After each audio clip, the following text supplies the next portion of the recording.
A single father, two jobs, one impossible battle. Jake Morrison made a choice that night, the wrong choice, or maybe the right one. He still doesn't know. 3 days. That's all the time he had left before a judge would decide if he deserved to keep his daughter. 3 days before the state could rip Mia from his arms and hand her over to a woman who'd already abandoned her once.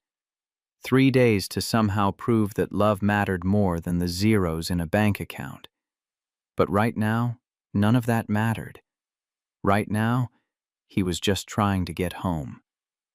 The diner's fluorescent lights buzzed overhead as Jake untied his apron for the last time that shift. 11:45 on a Friday night, and his feet screamed inside steel-toed boots that had seen better years. 14 hours.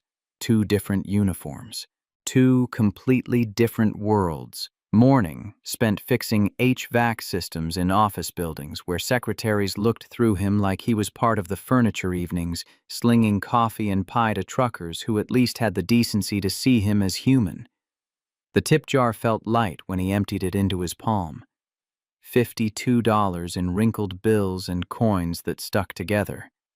Enough to pay Grace Davis for watching Mia. Enough for groceries if he stuck to the basics. Not enough to impress a family court judge who'd probably never set foot in a place like this. Outside, the October air carried the first whisper of winter. Jake's Honda Civic sat alone under the flickering parking lot light, rust spreading across the wheel wells like a disease he couldn't afford to cure. The dashboard clock glowed green, 11:47 p.m. The GA Trio tap sat in the passenger seat where he'd left it that morning, the words blurring together after he'd read them so many times. Morrison v. Preston. Custody hearing.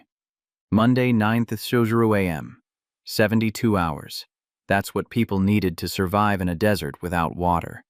Jake had 72 hours to prove he was worth more than Samantha Preston's bank account, more than her parents' old Houston money, more than the $1,000 an hour lawyer who'd never lost a custody case.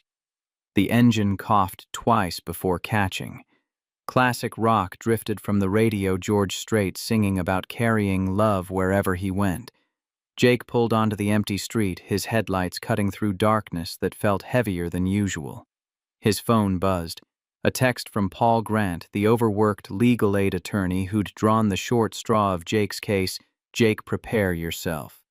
They have a new witness. Not good. Jake's hands tightened on the wheel. Not good. As if anything about this week had been good. As if Sam showing up after 2 years with a smile and a sobriety chip somehow erased finding Mia alone in their old apartment, crying in a soiled diaper because her mother had been gone for 15 hours chasing a high. The memory still woke him up some nights, Mia's face when he'd walked through that door. The way she'd reached for him with arms that shook, the smell of fear and neglect that had filled those rooms. 4 years old and already learning that the people who were supposed to love you most could vanish without warning. He'd filed for divorce the next day. Full custody 3 months after that. 2 years of relative peace of building something that resembled normal bedtime stories, and Saturday pancakes and parent-teacher conferences where Miss Rodriguez told him Mia was thriving, happy, loved. Then Sam's parents had hired Richard Davidson, and suddenly 2 years of being present didn't matter as much as the square footage of his apartment or the fact that he worked 70 hours a week just to keep the lights on. The radio cut to a weather alert. Jake turned it up. Tropical storm Elena has strengthened to Category 1 hurricane status and is expected to make landfall along the Gulf Coast around midnight. Residents are advised to seek shelter immediately. Emergency services have suspended operations until the storm passes. This is not a drill. Jake glanced at the sky through his windshield. Black clouds rolled overhead, backlit by lightning that turned the world white for frozen seconds. The first raindrops hit like bullets. 72 hours to prove he was enough. And now, a hurricane. Of course, by the time Jake merged onto Highway 59, the rain had transformed from bullets to a waterfall. His wipers struggled at their highest setting, creating brief windows of clarity before the deluge swallowed everything again. The road ahead disappeared into sheets of water that reflected his headlights back at him. 18 hours awake. His eyes burned.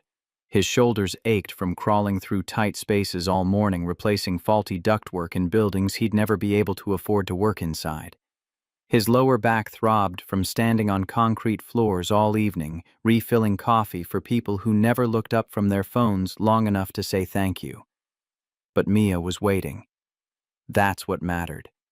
Always waiting, always trusting that Daddy would come home even when Daddy was late, even when Daddy was too tired to do anything but collapse beside her and read one story before his eyes refused to stay open.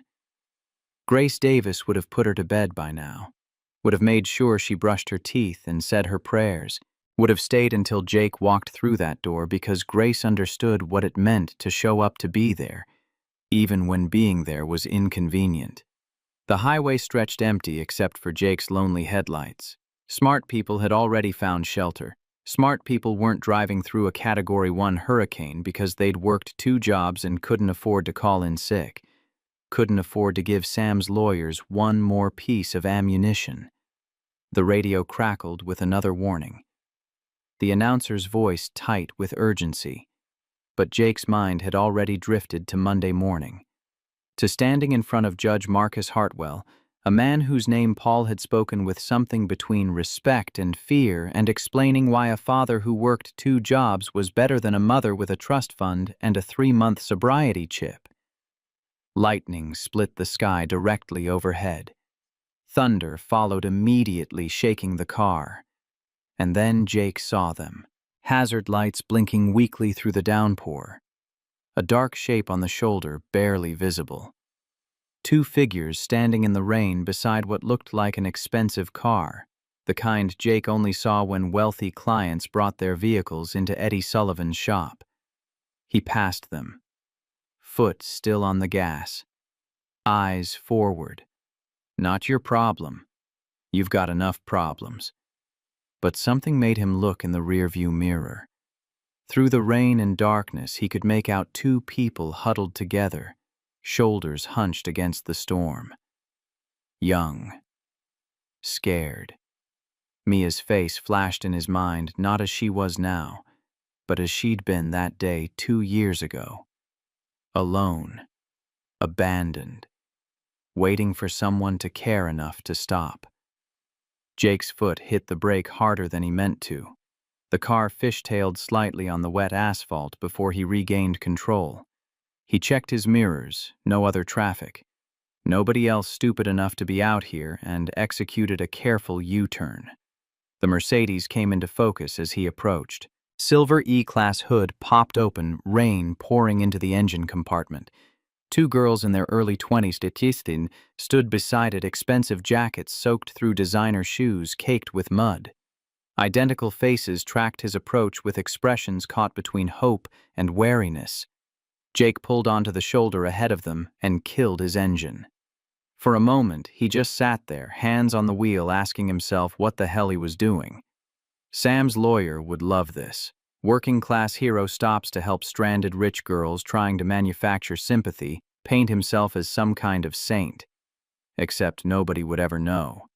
And these 2 girls were still standing in a hurricane. He grabbed his phone, checked the battery 42%, and stepped out into the storm. The rain hit him like a physical force, immediately soaking through his work shirt. The wind threatened to rip the door from his hands as he pushed it shut. He jogged toward the girls, squinting against water that ran into his eyes. They watched him approach. The one on the left stepped slightly in front of her sister. Protective instinct Jake recognized from his own life. He had to shout over the thunder, "Car trouble!" The protective one nodded, water streaming down her face. Blonde hair that probably cost a fortune to maintain hung in dark ropes around her shoulders. "It just died. We've been here almost an hour. Our phones are dead and nobody stopped." Her sister added, voice small but carrying gratitude. "Until you." Jake moved to the Mercedes, its hood already open to the elements. He pulled out his phone, using its flashlight to examine the engine. Water had pooled everywhere, but that wasn't the main problem. The battery terminals were heavily corroded, the connections loose enough that he could see the gap. Simple fix under normal circumstances. Impossible fix in the middle of a hurricane. "Your battery's shot," he called back, closing the hood before more rain could flood the compartment. "You're not going anywhere tonight without a jump or a tow." The protective sister's shoulders slumped. "Can we call someone? Your phones are dead and so is your car battery, and in this storm—" Jake gestured at the empty highway. "Nobody's coming." They looked at each other, silent communication passing between them. Fear. Exhaustion. The slowly dawning reality of being stranded. Jake should have gotten back in his car, should have wished them luck and driven away. He had exactly zero obligation to these strangers and plenty of reasons to get home. But he thought of Mia again. Thought of her standing somewhere in the rain years from now, scared and alone, hoping someone would care enough to stop. The words came out before he could reconsider. "I can give you a ride. There's a hotel about 20 minutes from here. You can call a tow in the morning." Both girls stared at him like he'd just offered them a winning lottery ticket. "You'd do that?" the second sister asked, genuine shock in her voice. Jake shrugged against the rain, hammering his shoulders. "Can't leave you out here. Come on." They grabbed expensive bags from their disabled car coach. He noticed Tory Burch and followed him to the Honda. The contrast was almost comical when they slid into his beaten interior, surrounded by fast food wrappers he'd been meaning to clean, and the faint smell of motor oil that never quite left his work clothes. But neither of them complained. They just looked relieved to be out of the storm. Jake pulled back onto the highway windshield wipers, working overtime. The silence stretched for almost a minute before the girl in the passenger seat spoke. "I'm Emma. This is my twin sister Olivia. Jake Morrison." Emma studied his profile in the dashboard lights. "You work on cars."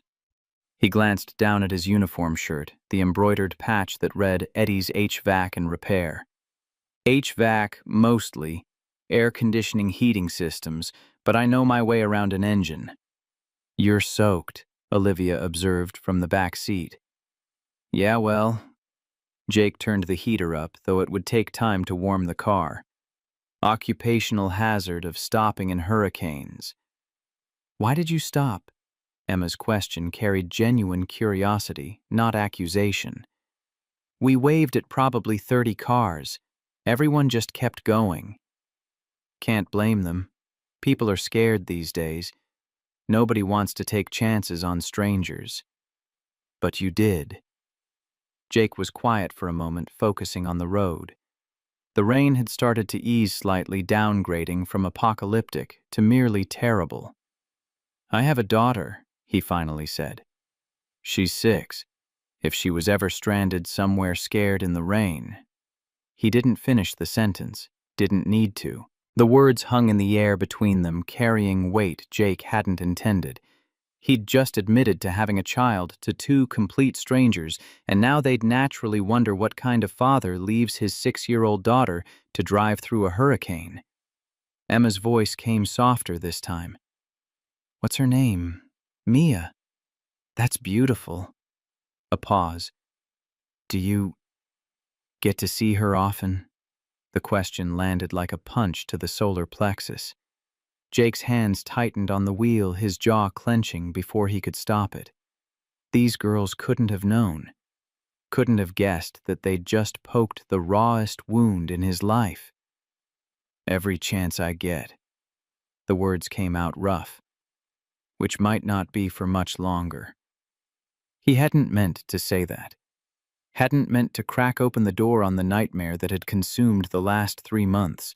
But exhaustion and stress had worn down his filters, and something about these strangers felt safe. They'd be gone in 20 minutes, never to see him again. No judgment that would follow him home. "What do you mean?" Olivia leaned forward between the seats. Jake stared at the road ahead, the white lines that appeared and disappeared in the rain. His voice came out flat, emotionless, the way he'd trained it to sound when talking about things that could destroy him if he let them. "Her mother and I are divorced. She's trying to take full custody. Says I'm not fit to be a father because I work too much, don't make enough money. Court dates Monday morning. That's horrible, Emma whispered. It is what it is. Though his voice betrayed him cracking slightly on the last word. I'm doing everything I can. 2 jobs, saving every penny, showing up to every school event. But sometimes... He stopped, aware he was sharing too much with these strangers. Sometimes it feels like it's not enough. Like the world's already decided I'm not good enough. The silence that followed felt different than before. Heavier. More personal.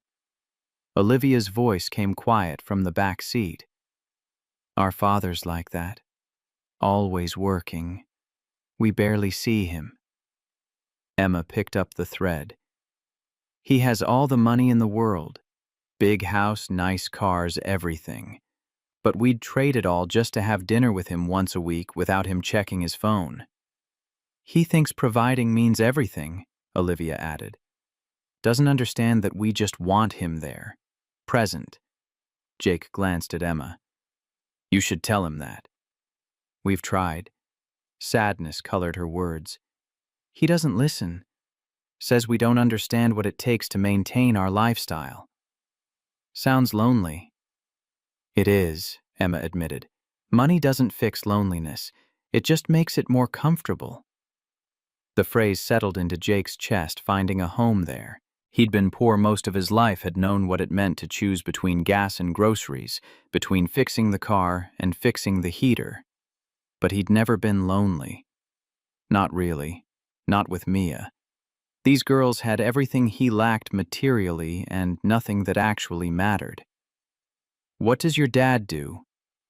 The question came out before Jake thought about whether he wanted to know. He's a judge, Emma said. Federal court. Of course he was. Jake nearly laughed at the bitter irony. Here he was driving 2 daughters of the judiciary through a hurricane while preparing to face a different judge in 72 hours. The universe had a twisted sense of humor. Marcus Hartwell, Olivia offered. You might have heard of him. Jake ran the name through his memory, coming up empty. No. My judge is... He tried to remember what Paul had told him. The name had slipped away in the chaos of everything else. I don't remember. My lawyer mentioned it. The conversation drifted after that, Emma asking gentle questions about Mia. What she liked to draw, her favorite books, whether she was doing well in 1st grade. Jake answered, surprised by how easy it was to talk about his daughter with these strangers. How the knot in his chest loosened slightly when he described Mia's laugh, the way she narrated her drawings with elaborate stories, how she'd started reading on her own and wouldn't stop showing him every new word she conquered. She sounds amazing, Emma said. She is. No hesitation, no doubt. She's everything. Our dad never talks about us like that, Olivia murmured. Like we're his whole world. Maybe he does, Jake suggested. Just not to you. Some people don't know how to say what they feel. Or maybe he doesn't feel it. Emma's voice carried a resignation that came from years of disappointment. Maybe work really is more important to him. Jake wanted to argue, to defend a man he'd never met, but he had no ground to stand on. He didn't know Judge Marcus Hartwell, didn't know if the man loved his daughters or merely tolerated them as obligations. Some fathers were built differently, saw providing as the sum total of their duty, never understanding that children needed presence more than presence. The Hilton emerged from the rain, its lit entrance a beacon of warmth and safety. Jake pulled under the covered drop-off area, putting the car in park. Emma and Olivia gathered their bags, movements slow, like they didn't want the ride to end. Thank you, Emma said, turning to face Jake. You didn't have to stop, but you did. It's fine. It's not fine, she searched for words. It's the kind of thing that restores your faith in people. Olivia leaned forward from the back seat. I hope your judge sees what we see, that you're exactly the kind of father Mia needs. The words hit harder than Jake expected. His throat tightened. "Thanks." Emma pulled a pen from her purse, scribbling something on the back of a receipt. "Here's my number. If you need a character witness or something for Monday, we'd be happy to tell the judge about tonight." Jake took the paper, though he had no intention of using it. Two college girls testifying about a random act of kindness wouldn't change Richard Davidson's carefully constructed narrative about the unfit father who couldn't provide a stable home. But he appreciated the gesture. "Thank you. Really." They climbed out into the covered entrance, waving one more time before disappearing through the sliding glass doors. Jake sat there for a moment, engine idling, watching rain pour off the overhang in sheets. His phone buzzed. A text from Grace Davis. "Honey, are you close?" Mia tried to wait up, but fell asleep. Jake typed back. 20 minutes. Sorry it's so late. Don't apologize. Drive safe in this weather." He pulled away from the hotel, pointing the Honda toward home. The radio had switched to local news reports of flooding on the east side, downed power lines, emergency shelters opening for those who needed them. The storm was supposed to blow through by morning, leaving behind the usual debris and damage. Jake's mind wandered to Monday, to standing in front of a judge whose name he couldn't remember and whose face he'd never seen, to Richard Davidson, presenting photos of Jake's small apartment financial records that showed more month than money work schedules that proved he was never home. Paul Grant would do his best with what they had, teacher testimonials. Grace Davis's affidavit about Jake's dedication. Mia's school records showing she was thriving. But Davidson had something they didn't. Samantha Preston's sobriety documentation, her new job offer, her parents' financial backing, that could give Mia private schools and dance lessons and every material advantage. And maybe that's what judges looked for. Maybe stability meant money instead of love. Maybe the zeros in a bank account carried more weight than the 0 times Jake had ever let Mia down. The apartment complex came into view, 3 stories of faded brick and rusted railings, windows glowing yellow in the darkness. Home.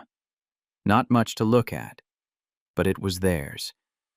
Jake parked in his assigned spot, grabbed his work bag, and jogged through the rain to the covered stairwell. His boots left wet prints on the concrete steps leading to the second floor. The door to 2B opened before he could get his key out. Grace Davis stood there in her floral housecoat, silver hair pulled back, face lined with 70 years of life that had taught her when to speak and when to listen. "Honey, you're soaked through." "It's biblical out there." Jake stepped inside immediately, lowering his voice. The apartment was quiet, except for the soft hum of the window unit struggling to keep up with October's last gasp of heat. "She asleep." On the couch.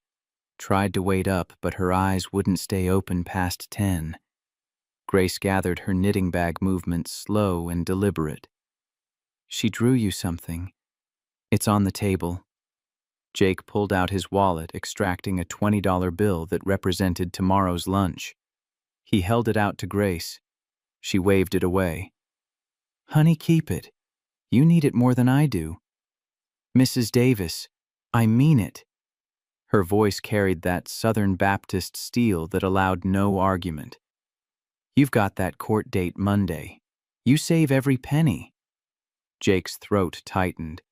He tucked the bill into her hand anyway, closing her fingers around it. "You've helped me more than you know. Please." Grace studied him for a long moment, then nodded. Her free hand came up to pat his cheek, the gesture so maternal it made Jake's eyes burn. "The Lord doesn't bring us this far to abandon us now, sweetheart. You remember that." She left, pulling the door shut with a quiet click. Jake stood in the entryway, water dripping from his clothes onto the cheap linoleum, listening to the sound of his daughter's breathing from the living room. He set his work bag down carefully, moved through the small kitchen dishes clean in the drainer, Mia's plastic cup on the counter ready for morning, and found his daughter exactly where Grace had said. Mia lay on the threadbare couch covered by the quilt Grace had made for her 3rd birthday. One arm hung off the edge, fingers curled loosely. Her dark hair spread across the pillow face, peaceful in sleep. 6 years old and already the most beautiful thing Jake had ever created. On the coffee table sat her latest drawing held down by a crayon box. Jake picked it up carefully. Two stick figures, one tall and one small, standing beside something that might have been an air conditioning unit. Daddy and me fixing things, written across the top in Mia's careful first-grade letters, hearts floating around their heads. Something in Jake's chest cracked. He sank onto the edge of the couch, drawing still in his hands, and just looked at his daughter. She stirred, eyelids fluttering. "Daddy." "Hey, baby girl." He brushed hair away from her face. "Sorry I'm late." Mia's eyes opened fully immediately, tracking to his wet clothes. "You're all wet." "Big storm out there." She sat up, rubbing her eyes. The quilt fell away and Jake could see she was wearing her favorite pajamas, the ones with the stars that were starting to fade from too many washes. "Did you see my picture just now? It's perfect. That's us from when you fixed Mrs. Davis's air conditioning and I helped." "You were a very good helper." Jake set the drawing down, pulling Mia into his lap, even though she was getting too big for this, even though she'd probably squirm away in a minute. For now, she settled against his chest, small and warm and real. "Daddy." "Yeah, baby." Mrs. Davis said Monday is an important day. Jake's heart stuttered. She said you have to go somewhere important. But she didn't say where. Mia tilted her head back to look at him, brown eyes serious in a way 6-year-olds shouldn't have to be. "Where are you going?" He should have prepared for this, should have come up with something to say that was honest without being terrifying. But exhaustion and emotion had burned through his defenses. "Daddy has to go to court. It's a place where judges make decisions." "What kind of decisions?" Jake's arms tightened around her. "Decisions about families, about where kids should live." Mia went very still. When she spoke again, her voice came out small and scared. "Mommy said I might have to live with her, that you can't take care of me." The words landed like physical blows. Jake closed his eyes, fighting back the rage that wanted to explode at Sam for putting this fear into their daughter, for making Mia worry about things that should never touch a child's world. "Mia, look at Daddy." She turned in his lap, studying his face with an intensity that reminded Jake of how perceptive she'd always been, how she could read emotions he tried to hide. "Mommy is wrong." He kept his voice steady, certain, even though nothing felt certain anymore. "Daddy can take care of you. Daddy will take care of you. No matter what happens Monday, I'm your dad, and I love you more than anything in this world. I don't want to leave you." Tears gathered in her eyes. "You won't have to, baby. I promise." It was a promise he had no idea if he could keep. A promise that might shatter Monday morning, when Judge Marcus Hartwell looked at financial statements and work schedules and decided that money mattered more than presents. But Mia needed to hear it, needed to believe her world wasn't about to collapse. Jake held his daughter on that worn couch while rain hammered against the windows, while the cheap wall clock ticked toward Saturday, while 72 hours became 71 and kept counting down. He held her until her breathing evened out again, until sleep pulled her back under, until he could carefully carry her to her small bedroom and tuck her into a bed he'd assembled from IKEA, with instructions he could barely follow. The room was tiny, barely fit the bed and dresser, but Jake had made it special. Painted the walls yellow because Mia said it was happy color. Built a bookshelf from scrap wood because new furniture wasn't in the budget. Hung curtains Grace had sewn covered in butterflies and flowers. This room held more love than money could buy. But would a judge see that? Or would he see peeling paint and a handmade bookshelf and curtains from a neighbor instead of a decorator? Jake pulled Mia's door almost closed, leaving it cracked the way she liked. He moved through the apartment on autopilot, locked the front door. turned off lights, checked that tomorrow's work clothes were ready. His phone buzzed again. Another text from Paul Grant. "We need to talk before Monday. Can you come to my office Saturday at 10? Jake typed back, "I'll be there. He should sleep. Should try to get a few hours before morning came and responsibilities piled back on." But his mind wouldn't settle, kept circling back to Olivia and Emma's words about their father, about money not fixing loneliness, about choosing presence over providing. Jake moved to Mia's room again, standing in the doorway and watching her sleep. This was what mattered. This small person who trusted him completely, who drew pictures of them together, who'd never once complained about their cramped apartment or second-hand clothes or the fact that her father worked himself to exhaustion. She just wanted him there. And he would be. No matter what Monday brought. No matter what Judge Marcus Hartwell decided, Jake would fight with everything he had to stay in this little girl's life, even if everything he had wasn't enough. The rain had finally started to ease the hurricane, downgrading to tropical storm as it moved inland. Jake stood at his daughter's doorway, wet clothes clinging to his skin, exhaustion pulling at his bones, and made a silent vow to the universe, or God, or whatever force controlled these things. Give me Monday. Give me a chance to prove that love counts for something, that showing up matters more than showing off, that this child deserves her father even if her father can't afford the things her mother's parents can buy. Just give me a fighting chance. Thunder rumbled in the distance, already fading. The storm was passing. Monday was coming. And Jake Morrison had 71 hours left to prepare for the most important battle of his life. Saturday morning arrived with deceptive sunshine, the kind that followed storms and pretended the world hadn't just been drowning. Jake woke to Mia's weight on his chest, her small hand patting his face. "Daddy, you forgot to change clothes." He blinked at the ceiling, realizing he'd fallen asleep in yesterday's damp work shirt. His neck ached from the angle against the couch arm. "What time is it?" "The big hand is on the 12 and the little hand is on the 8. 8 o'clock. 2 hours before he had to meet Paul Grant. Jake sat up carefully, Mia sliding into his lap. Through the window, Houston looked scrubbed clean puddles reflecting blue sky like nothing had happened. "Want pancakes?" The question came automatically, part of their Saturday ritual. Mia's face lit up. "Can I stir?" "Always." They moved to the kitchen together, Mia dragging her step stool to the counter while Jake pulled out the Bisquick box. The familiar routine settled something in his chest, measuring cups, the satisfying crack of eggs, Mia's careful stirring that sent flour dust into the air and covered her pajamas. "Not too fast or it gets lumpy." "I know, Daddy." She stuck her tongue out in concentration, the same expression she made when drawing. Jake watched her stir this small person who'd somehow become his entire world. In 48 hours, a stranger in a black robe would decide if moments like this got to continue. If Saturday morning pancakes and flour-covered pajamas mattered more than square footage and salary. The first pancake hit the griddle with a hiss.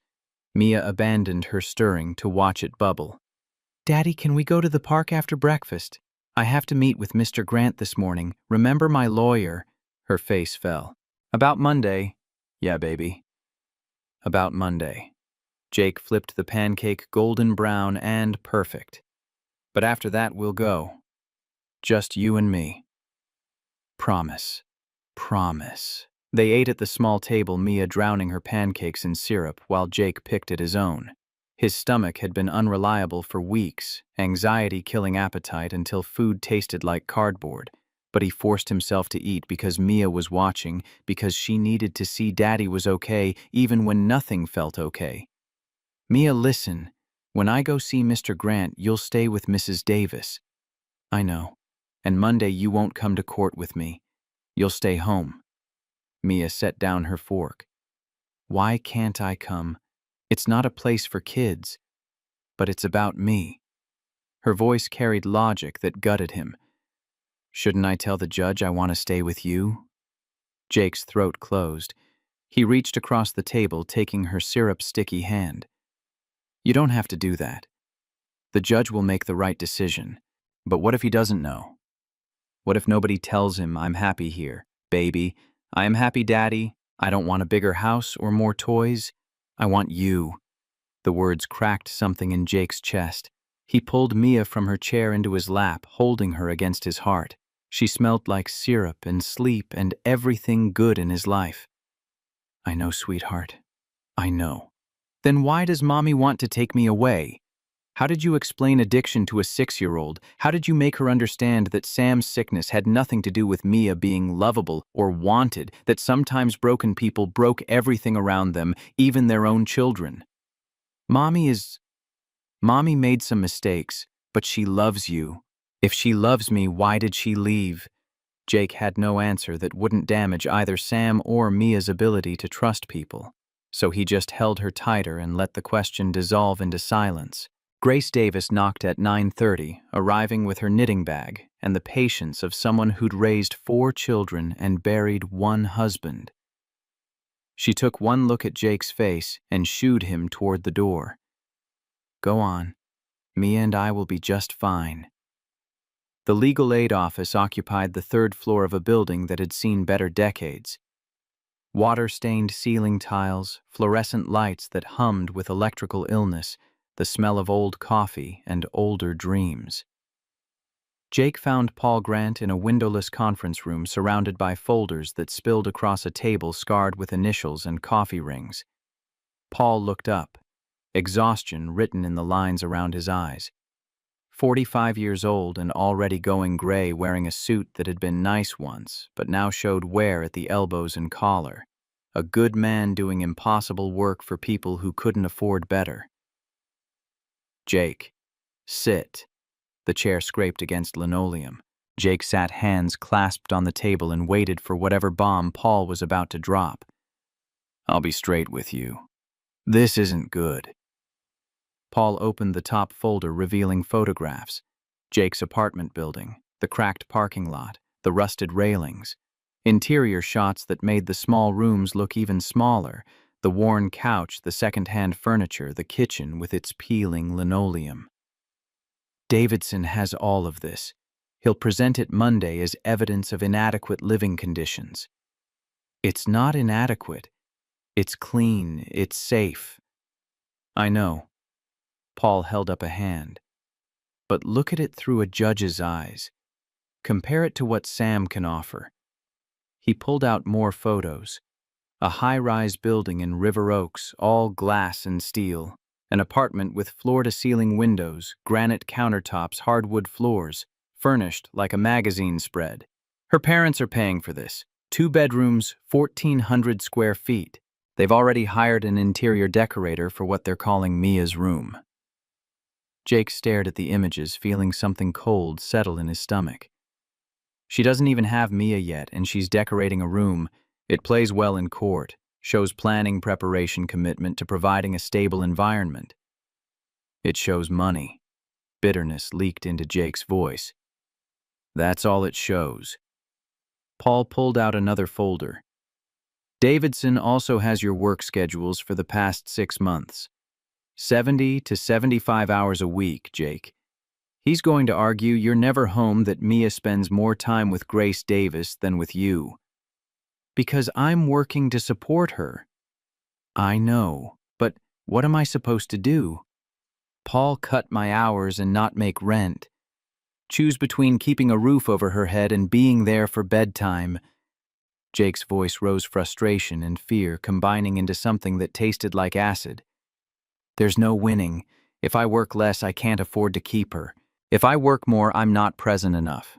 So what the hell am I supposed to do? Paul let the outburst settle before speaking again, his voice quiet and steady. We focus on what we have.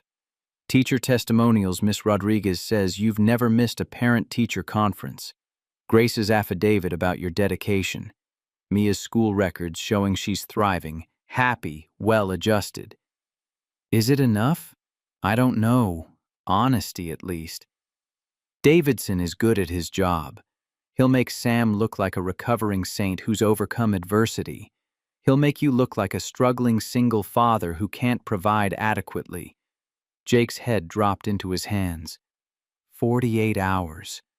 48 hours until his entire world got decided by someone who'd never met him, never seen him with Mia, never witnessed the 1,000 small moments that made them a family. There's something else. Paul's tone shifted, carrying a weight that made Jake look up. Sam has a new sponsor. Financial backer. Her parents, not just them.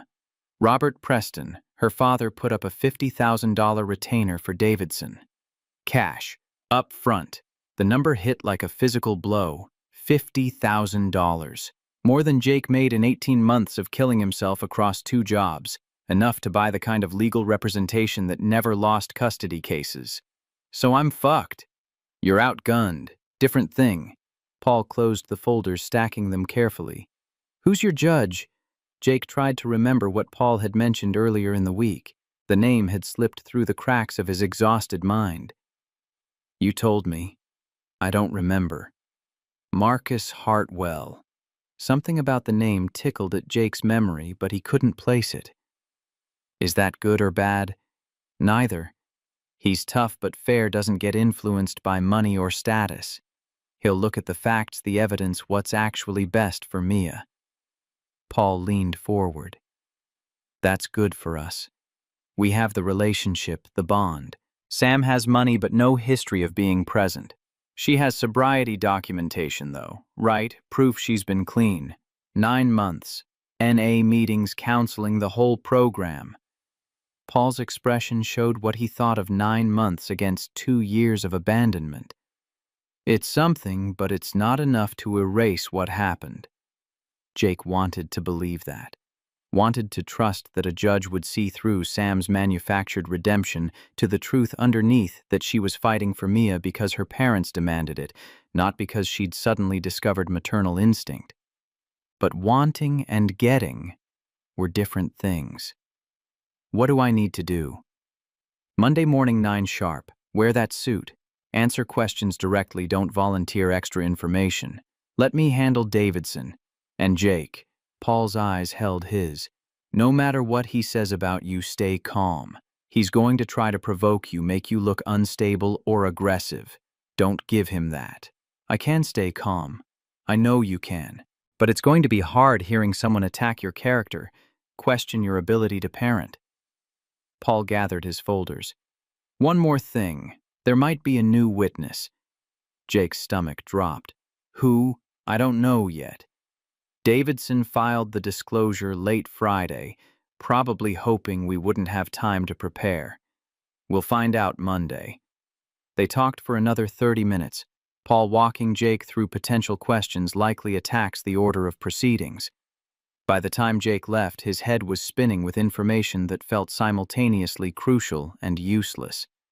The Herman Park playground was crowded with post-storm families, parents grateful for sunshine, and exhausted children who needed to burn energy. Jake pushed Mia on the swings, watching her hair fly as she soared higher. More daddy! He pushed harder, her delighted shrieks cutting through the ambient noise of other kids playing.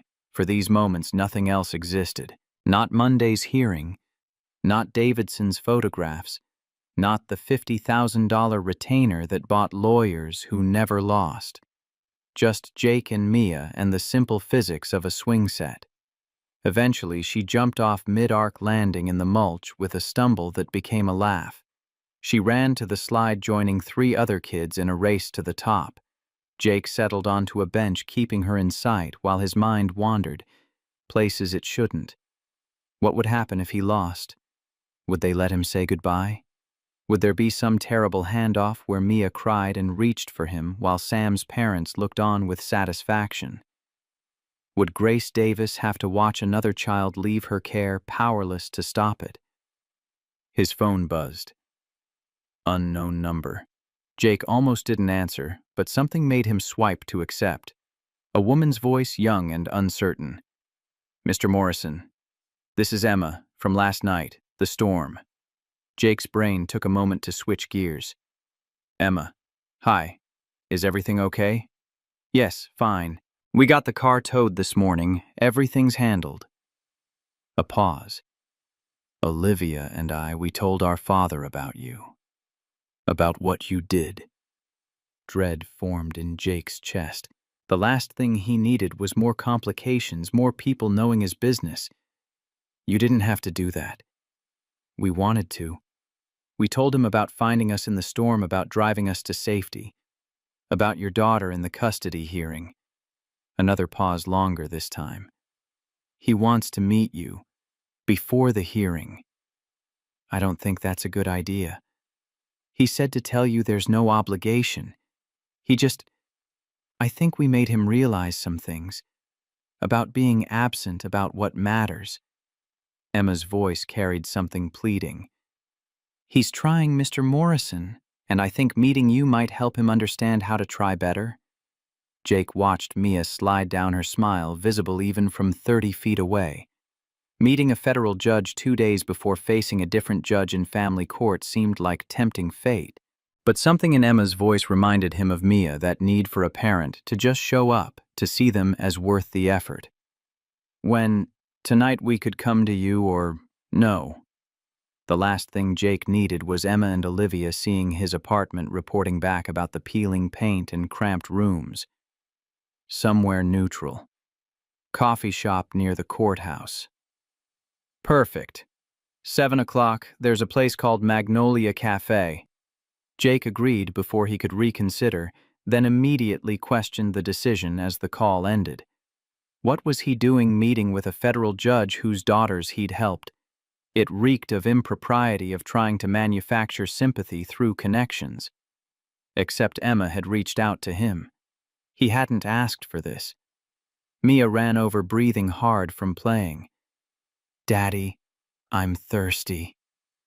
They walked to the water fountain together, Mia gulping while Jake held back her hair. Simple moment, meaningless in the grand scheme of custody battles and legal warfare, but these were the moments that defined his relationship with his daughter. Being there for the small needs, the everyday requests, the mundane necessities that added up to love. Would a judge understand that? Or would he see work schedules and financial statements and miss everything that mattered? Sunday morning brought the kind of Texas heat that October sometimes forgot to pack away.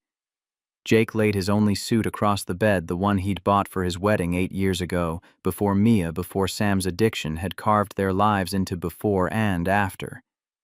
The jacket was snug across his shoulders now. 2 years of manual labor had built muscle that dress clothes weren't designed for.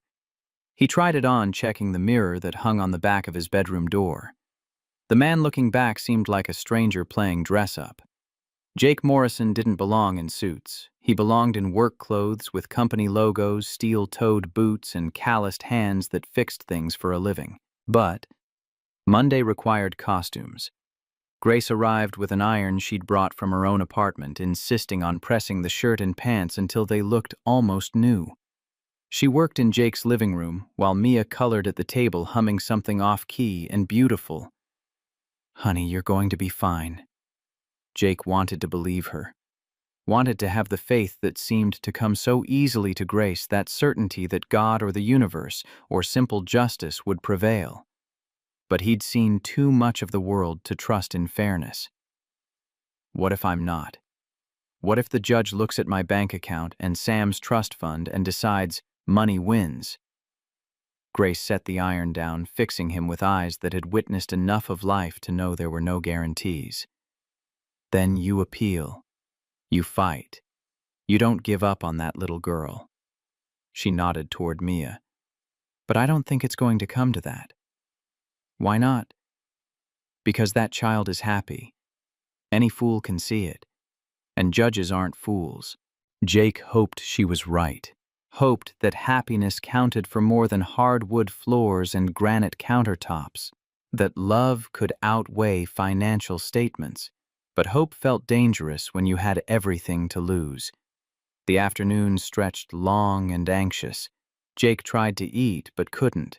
Tried to focus on anything other than tomorrow, but failed.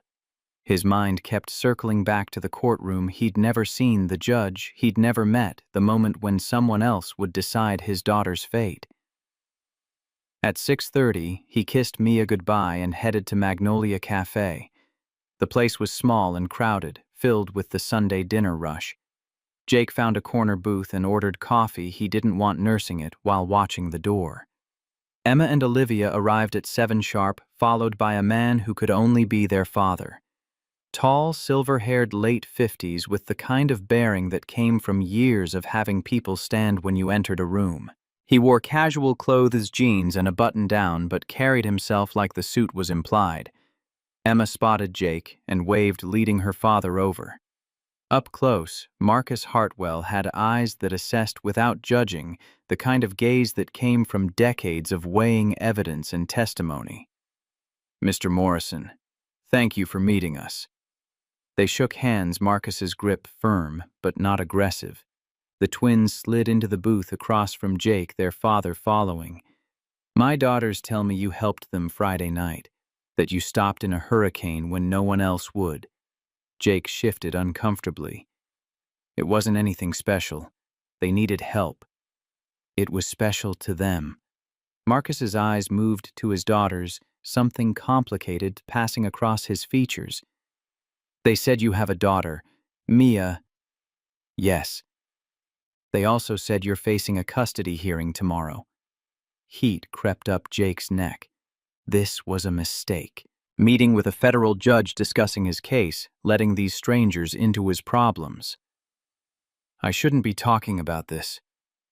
"You're not in my court," Marcus pointed out gently.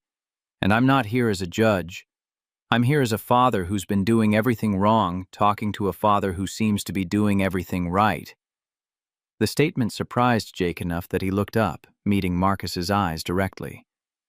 "My daughters told me about your conversation Friday night, about working 2 jobs to support Mia, about showing up even when you're exhausted." Marcus's voice carried something that might have been shame. "They compared you to me, found me wanting." Olivia reached for her father's hand. "Dad, it's true." Marcus didn't pull away from his daughter's touch, but he kept his attention on Jake. "I've spent 20 years building a career telling myself that providing for them was enough, that they understood why I missed recitals and graduations and regular Tuesday dinners." "We didn't understand," Emma said softly. "We just learned to expect it." The pain in Marcus's expression felt familiar. Jake recognized it from every time he'd had to leave Mia with Grace to work a double shift. Every parent-teacher conference he'd arrived late, to every bedtime story he'd missed because exhaustion had dragged him under. "You work 2 jobs," Marcus continued.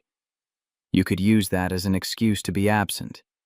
But from what my daughters tell me, you're still there for Mia in all the ways that matter." "I try to be.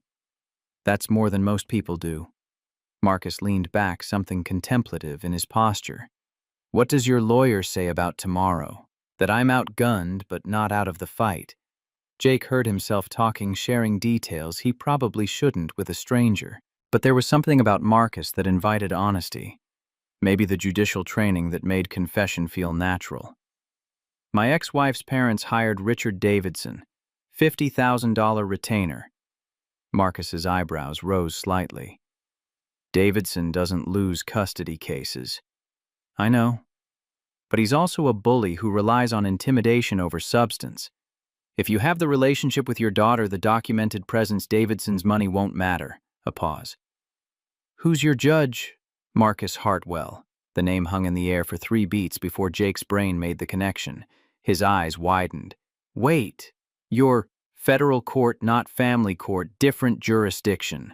Marcus held his gaze. "But yes, I'm Marcus Hartwell." Ice water dumped through Jake's veins. He'd just spent 15 minutes discussing his custody case with a judge named Hartwell, never making the connection, never realizing that the absent father these girls had described was the same name Paul Grant had mentioned. "I should go." Jake started to slide out of the booth.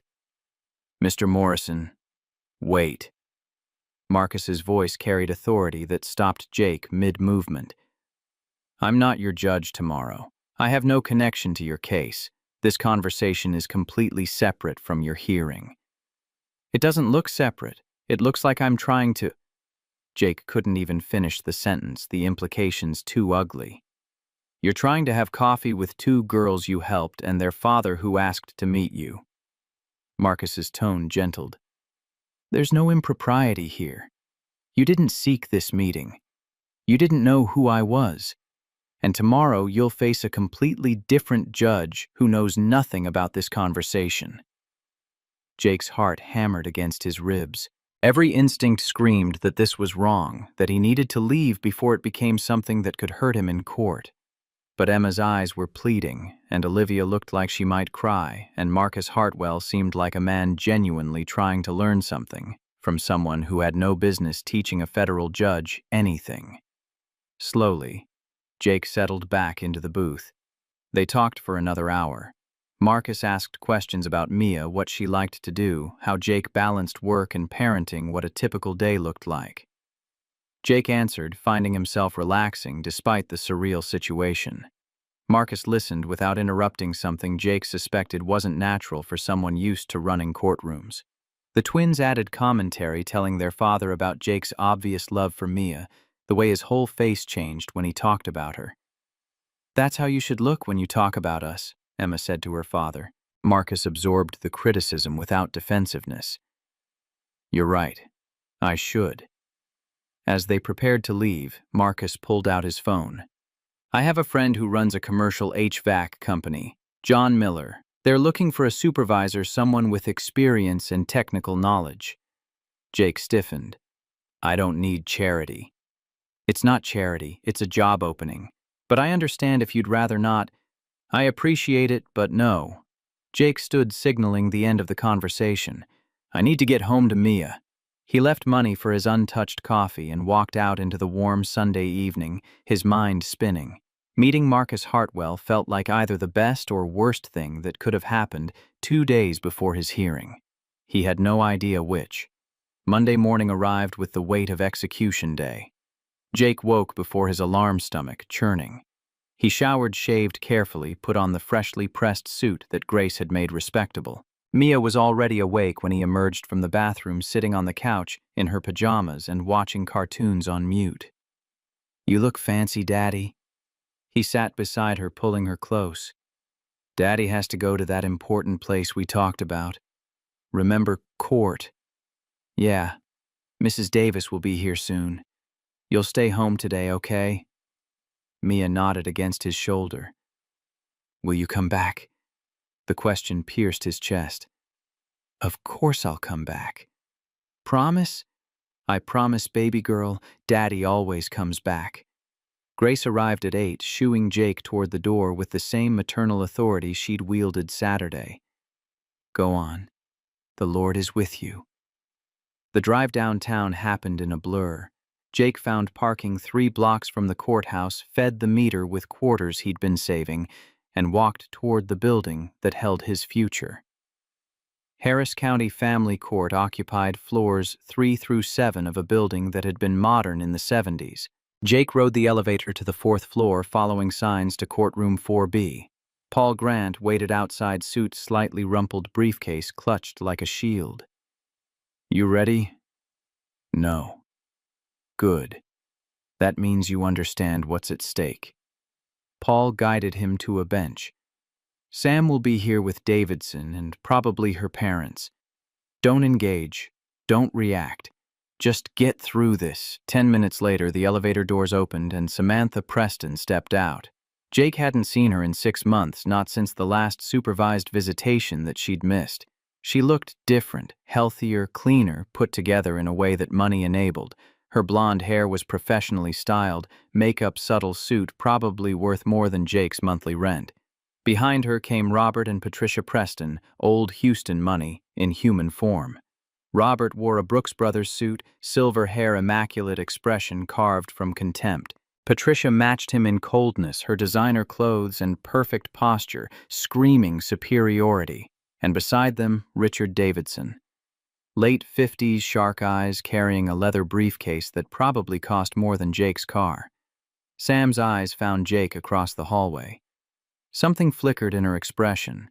Regret, maybe, or residual affection for the man she'd married before drugs had destroyed their lives. But then Robert said something low and sharp, and Sam's face smoothed into neutrality. Davidson approached Paul, offering a handshake that was all professional courtesy, with an undercurrent of predatory confidence. "Grant, shall we get started?" A bailiff emerged from the courtroom, calling them inside. Jake followed Paul through heavy wooden doors into a space that smelled like old paper and broken families. The courtroom was smaller than Jake had imagined. Wood paneling that had darkened with age-fluorescent lights that hummed overhead, the Texas and American flags flanking a bench that sat empty and waiting. Paul directed Jake to the defendant's table-scarred wood-metal chairs, a water pitcher that had seen better decades.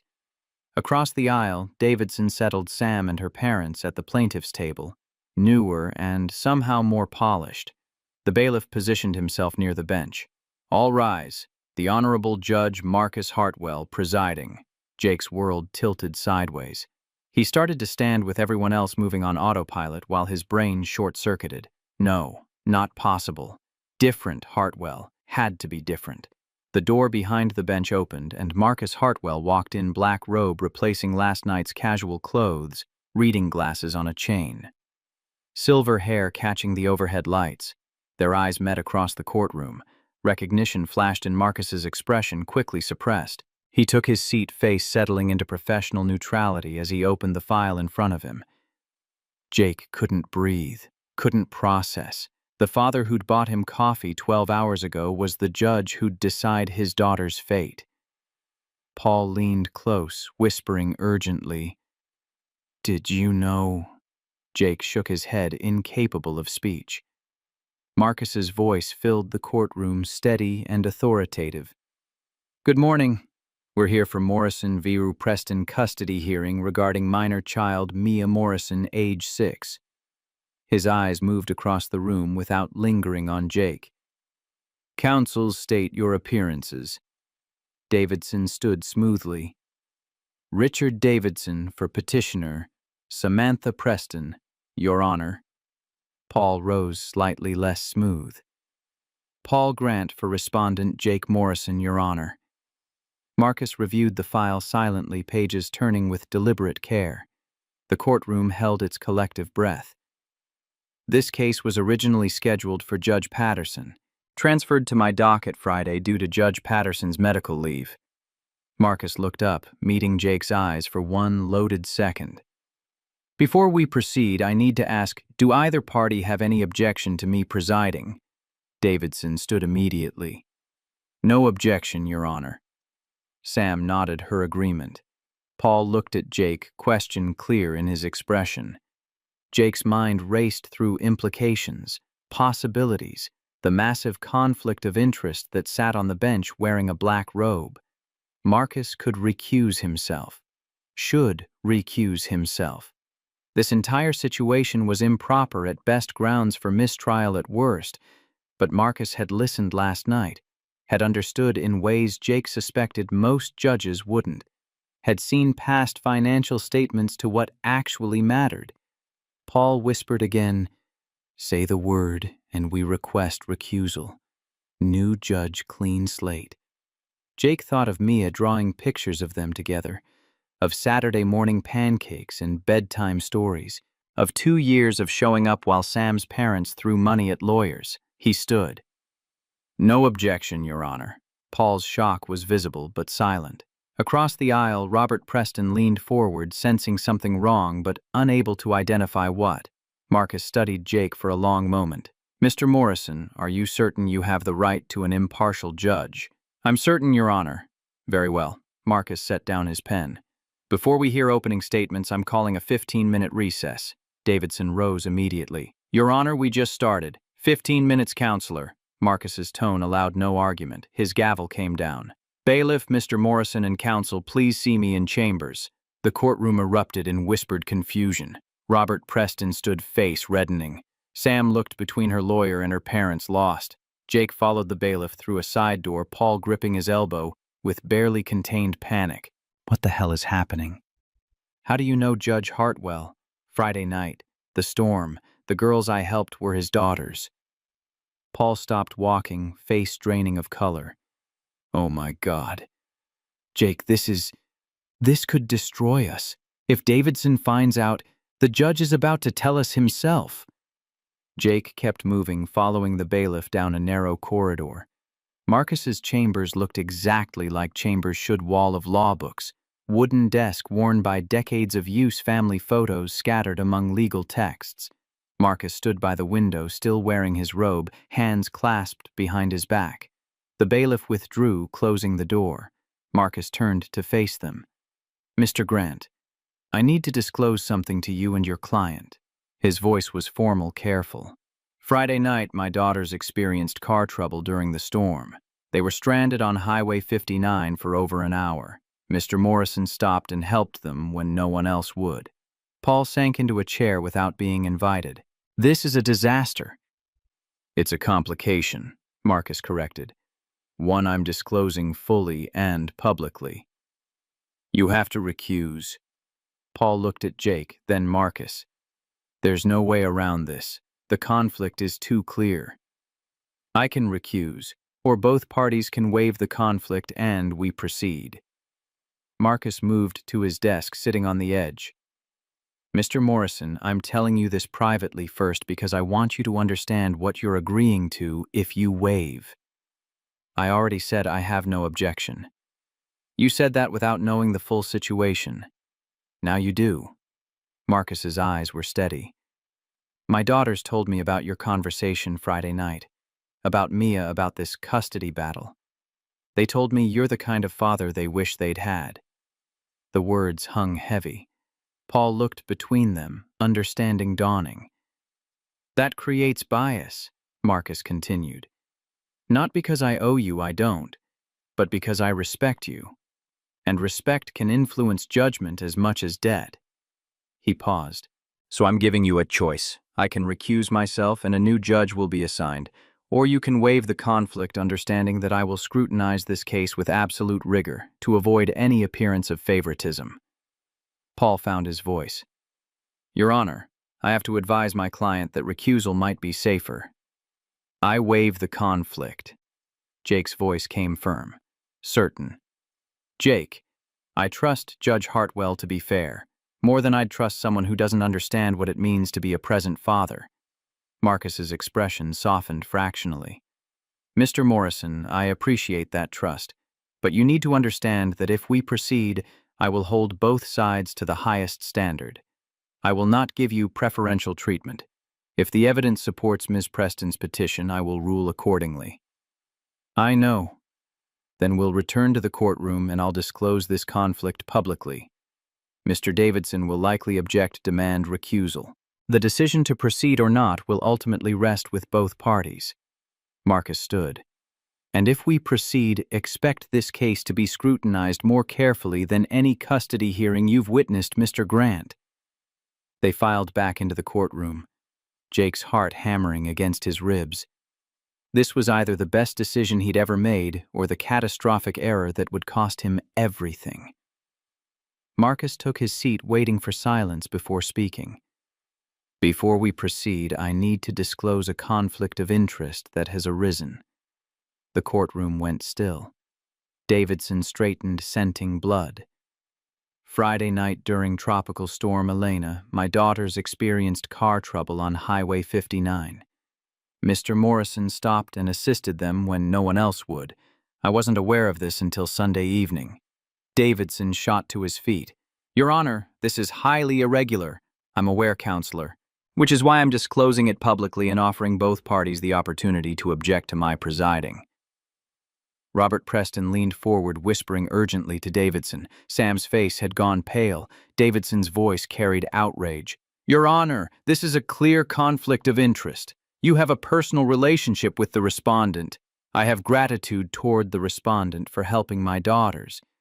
That's different than a relationship. Marcus's tone stayed level. And I'm prepared to recuse if either party requests. But I'm also prepared to proceed if both parties waive the conflict. We don't waive, Davidson stated flatly. We request immediate recusal. All eyes turned to Paul, who looked at Jake with an expression that begged him to reconsider. Jake stood anyway. "Your Honor, I waive the conflict of interest." Davidson spun toward him. "Your Honor, the respondent doesn't understand." "Mr. Davidson, Mr. Morrison has competent counsel. I'm confident he understands perfectly." Marcus looked at Jake. "Mr. Morrison, are you absolutely certain you have the right to a judge with no connection to you whatsoever?" "I'm certain, Your Honor." Marcus nodded slowly, then turned his attention to the other table.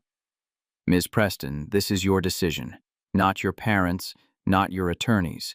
Do you waive the conflict or request recusal?" Davidson bent down, whispering fiercely. Robert Preston's face had gone red, his mouth moving in what was clearly urgent instruction. Sam listened to both men, then stood. "I waive the conflict, Your Honor." "Ms. Preston," Davidson's professional composure cracked slightly. "I said I waive it." Sam's voice carried more strength than Jake had heard from her in years. Robert Preston stood abruptly. "Your Honor, my daughter doesn't understand the implications." Marcus's expression went cold. "Mr. Preston, you are not a party to this case. If you interrupt these proceedings again, I will hold you in contempt and have you removed from my courtroom. Am I clear?" Robert sat, fury radiating from every line of his body. "Both parties have waived the conflict." Marcus's gavel came down. "This case will proceed. However, given the unusual circumstances, I'm ordering an additional home study. Dr. Lisa Bradford will conduct independent evaluations of both residences. Reports due Thursday morning.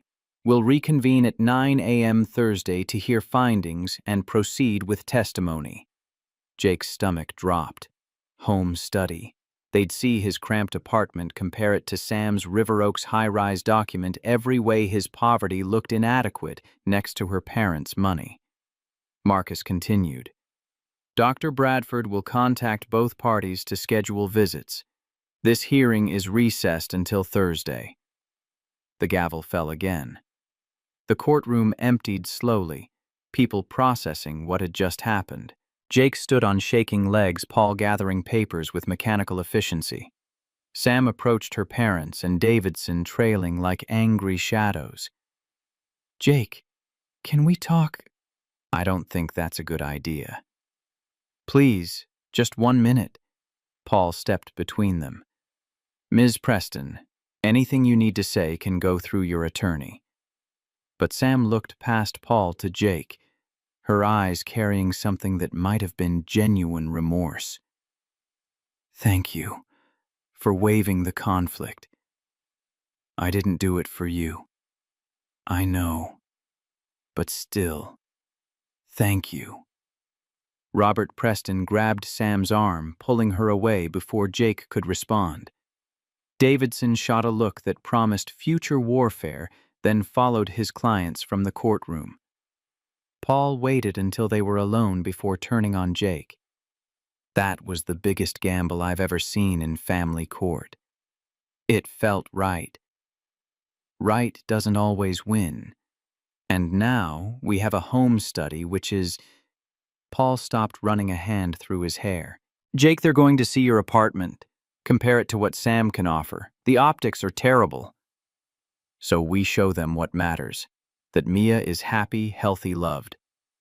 I hope that's enough." Paul didn't sound convinced. Jake left the courthouse in a daze, the morning's events playing on loop. He'd just waived a conflict of interest with a judge who'd had coffee with him 12 hours before the hearing, had trusted Marcus Hartwell to see past money to what mattered. He'd either made the smartest move of his life or handed Sam everything she needed to destroy him. His phone buzzed as he reached his car. A text from an unknown number. "Mr. Morrison, this is Dr. Lisa Bradford. I'll be conducting the court-ordered home study. Available tomorrow at 2 p.m. for your residence. Please confirm." Jake stared at the message, then at his car's reflection in the courthouse windows. Tomorrow. They'd evaluate his life tomorrow and decide if it was good enough. He typed back, "Confirmed, 2 p.m." Then he drove home to tell his daughter that nothing was decided. Yet that they had to wait longer that strangers would come judge whether their small apartment and second-hand furniture measured up to what a child deserved. Grace met him at the door, reading his expression. "What happened?" "The judge is the father of the girls I helped Friday night." Her eyes widened. "Sweet Lord." "I waived the conflict, told them I wanted him to hear the case anyway." "Honey." "They're doing a home study. Tomorrow at 2. Someone's coming to inspect whether I'm fit to keep my own daughter." Mia appeared in the doorway, still in her pajamas. "Daddy, you came back." Jake swept her into his arms, holding her like she might evaporate. "Always, baby girl.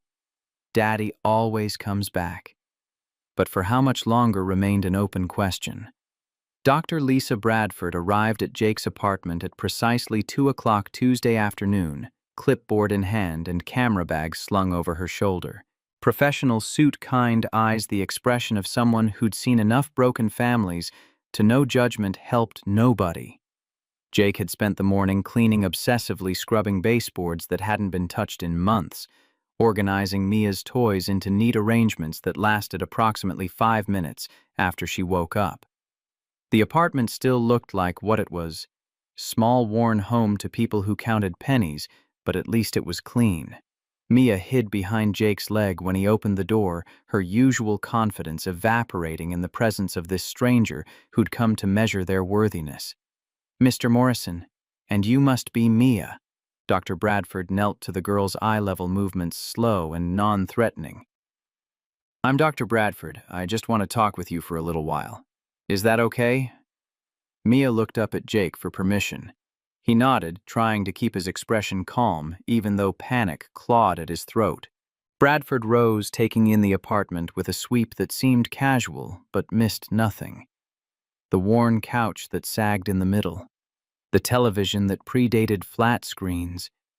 The kitchen visible from the living room linoleum peeling at the edges where moisture had gotten underneath. "May I look around?" "Of course." Jake stepped back, letting her move through his life. She paused at the coffee table where Mia's latest drawing sat 2 stick figures holding hands under a yellow sun, "Daddy and me forever," scrawled across the top in careful letters. Dr. Bradford made a note without comment. The kitchen inspection was thorough. She opened the refrigerator, Eddie Sullivan's groceries from yesterday, still fresh milk and eggs and vegetables that Jake couldn't normally afford all at once.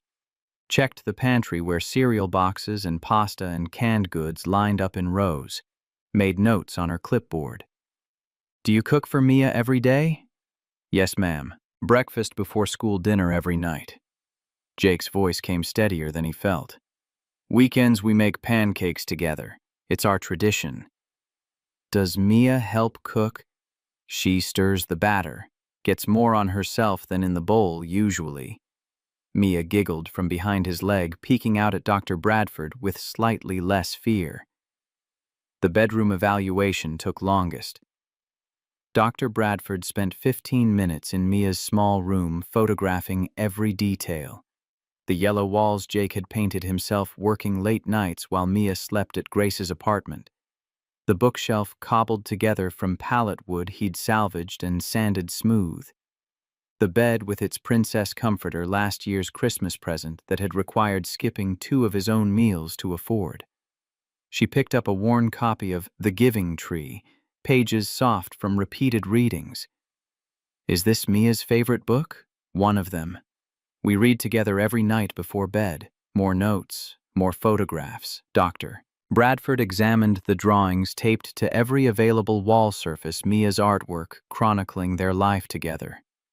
"Daddy and me at the park. Daddy teaching me to ride my bike. Our family, which included Jake, Mia, and Grace Davis, but notably excluded Sam." "Mia, where's Mommy in your pictures?" The question came gentle, but Mia's body tensed against Jake's leg. "Mommy's not there. Just Daddy and me." Dr. Bradford absorbed this without reaction, making another note that Jake couldn't read from his angle. "Mr. Morrison, I'd like to speak with Mia privately now. Would you mind waiting in the living room?" Every instinct screamed to refuse to protect his daughter from questions that might hurt or confuse her, but refusing would look worse than whatever Mia might say. He knelt beside his daughter. "Baby, is it okay if you talk to Dr. Bradford alone? Daddy will be right outside the door." Mia's fingers tightened on his shirt. "You won't leave." "Never. I'll be 10 feet away." She released him slowly, watching as he backed out of her room. Dr. Bradford closed the door to a crack. Jake could hear murmured voices but not distinct words. He stood in the hallway, hands clenched into fists, counting his own heartbeats. 5 minutes passed. Then 10. Through the gap in the door, he caught fragments. "Do you like living here?" Mia's voice small but certain. "Yes. This is my home." "Would you like a bigger house?" A pause that stretched Jake's nerves taut. Then Mia confused, "Why, this is just right for Daddy and me." "Do you miss Mommy?" Another pause longer. Jake stopped breathing. "Sometimes, but Mommy went away a long time ago. Mommy left when I needed her. Daddy never leaves." Something in Jake's chest cracked open. He pressed his palm against the wall, steadying himself. The door opened fully. Dr. Bradford emerged, Mia trailing behind and immediately reaching for Jake's hand. The evaluator's expression revealed nothing. "Thank you both. I have what I need here." She moved toward the front door, pausing before leaving. "Mr. Morrison, a home isn't defined by square footage. Remember that." Then she was gone, leaving Jake and Mia standing in their small apartment while the weight of judgment settled over everything. Wednesday morning, Jake received Dr. Bradford's report via email from Paul Grant. He read it 3 times on his phone, standing in the parking lot of Eddie's shop before his shift started, the Texas sun beating down on concrete that radiated yesterday's heat. The summary section hit him in waves. Morrison residence, small 680 geeks, but well-maintained, safe, child-appropriate. Child's room demonstrates significant parental investment and attention to child's needs. Evidence of stable routine nutritional meals, educational engagement. Preston residence, spacious, 1 to 400 Sulafwineti, well-appointed, but lacks personalization for child. No evidence of preparation for child's daily needs. No toys, books, or items suggesting child's presence. The interview assessments were even more damning for Sam minor child Mia, age 6. Articulate, well-adjusted, demonstrates strong attachment to father. Expresses clear preference to remain with father. Shows no signs of distress, neglect, or inadequate care. Petitioner S. Preston. Demonstrates surface-level knowledge of child's current needs and preferences. Appears motivated by external pressures rather than intrinsic desire for parenting. Lacks detailed understanding of child's daily routine interests or developmental needs. And then the recommendation that made Jake's hands shake. Primary physical custody should remain with respondent Jake Morrison. Petitioner Samantha Preston may have supervised visitation rights pending continued sobriety verification and completion of parenting classes. Paul's text came through as Jake finished reading, "This is good, really good, but don't celebrate yet. Davidson will fight this hard." Jake called him back, voice tight. "What happens Thursday? Judge Hartwell will review the report publicly. Davidson can challenge it, but Dr. Bradford's evaluations are respected.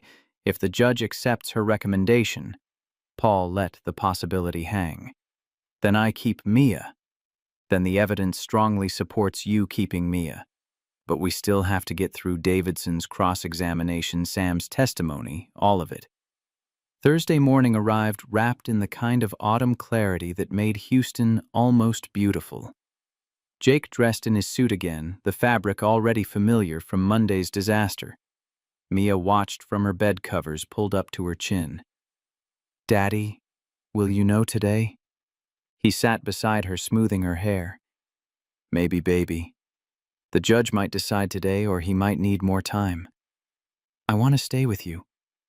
I know, sweetheart, and Daddy's going to do everything possible to make that happen. Grace arrived early, shooing Jake out the door with a prayer and a firm hug. The drive downtown passed in a blur of catastrophic scenarios, Davidson destroying Dr. Bradford's credibility.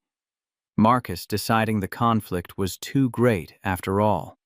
Sam's parents producing some witness who'd swear Jake was unfit.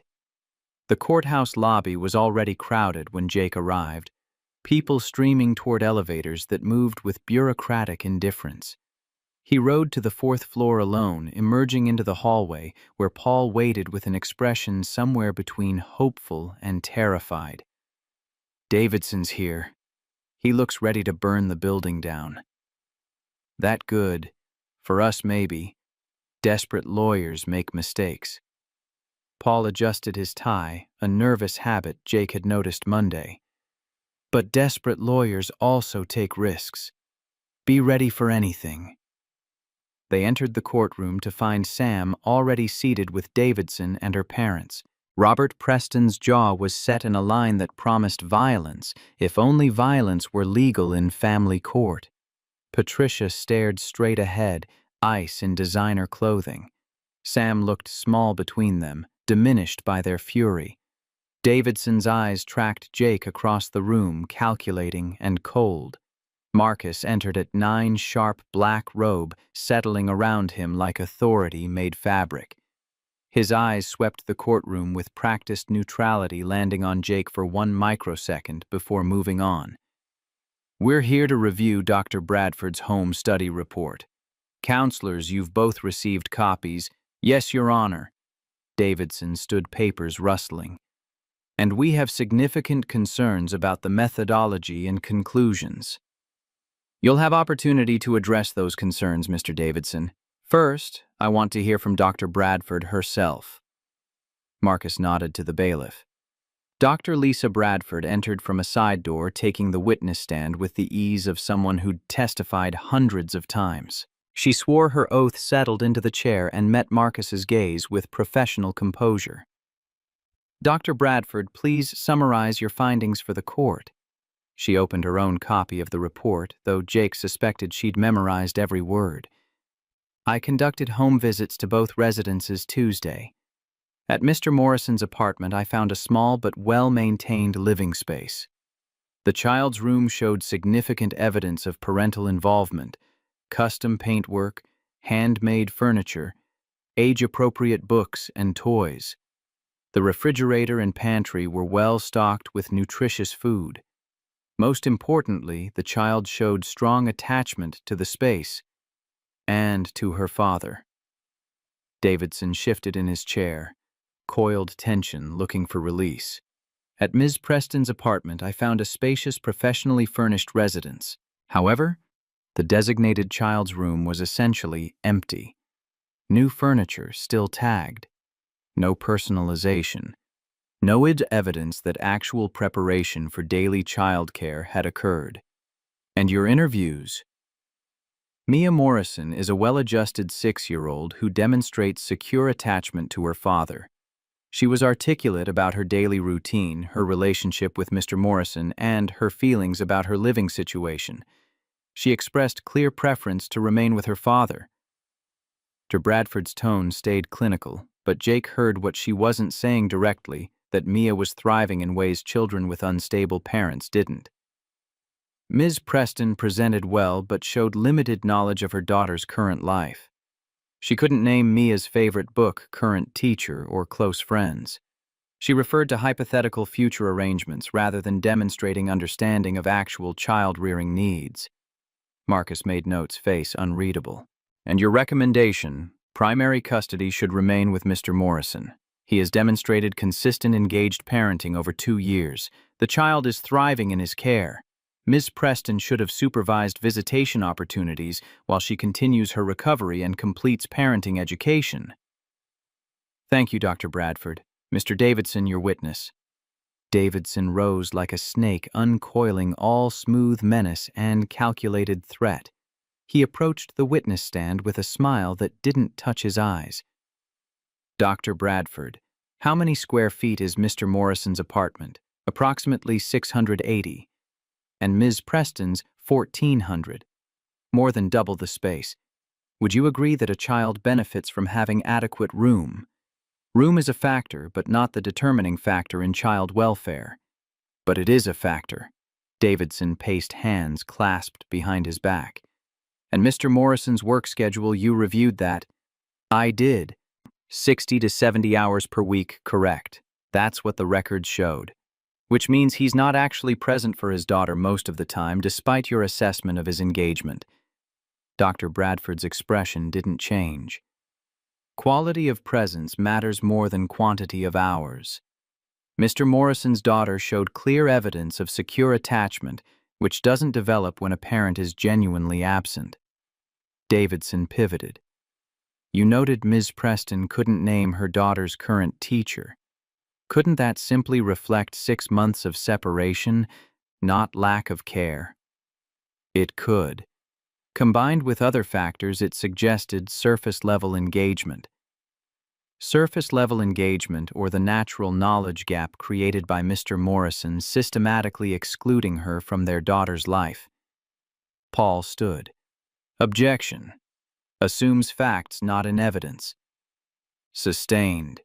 Marcus's tone carried warning. Mr. Davidson, stick to questions about the evaluation. Davidson smiled unfazed. Daichi. Bradford, did you evaluate Ms. Preston's sobriety documentation? That wasn't within the scope of my evaluation.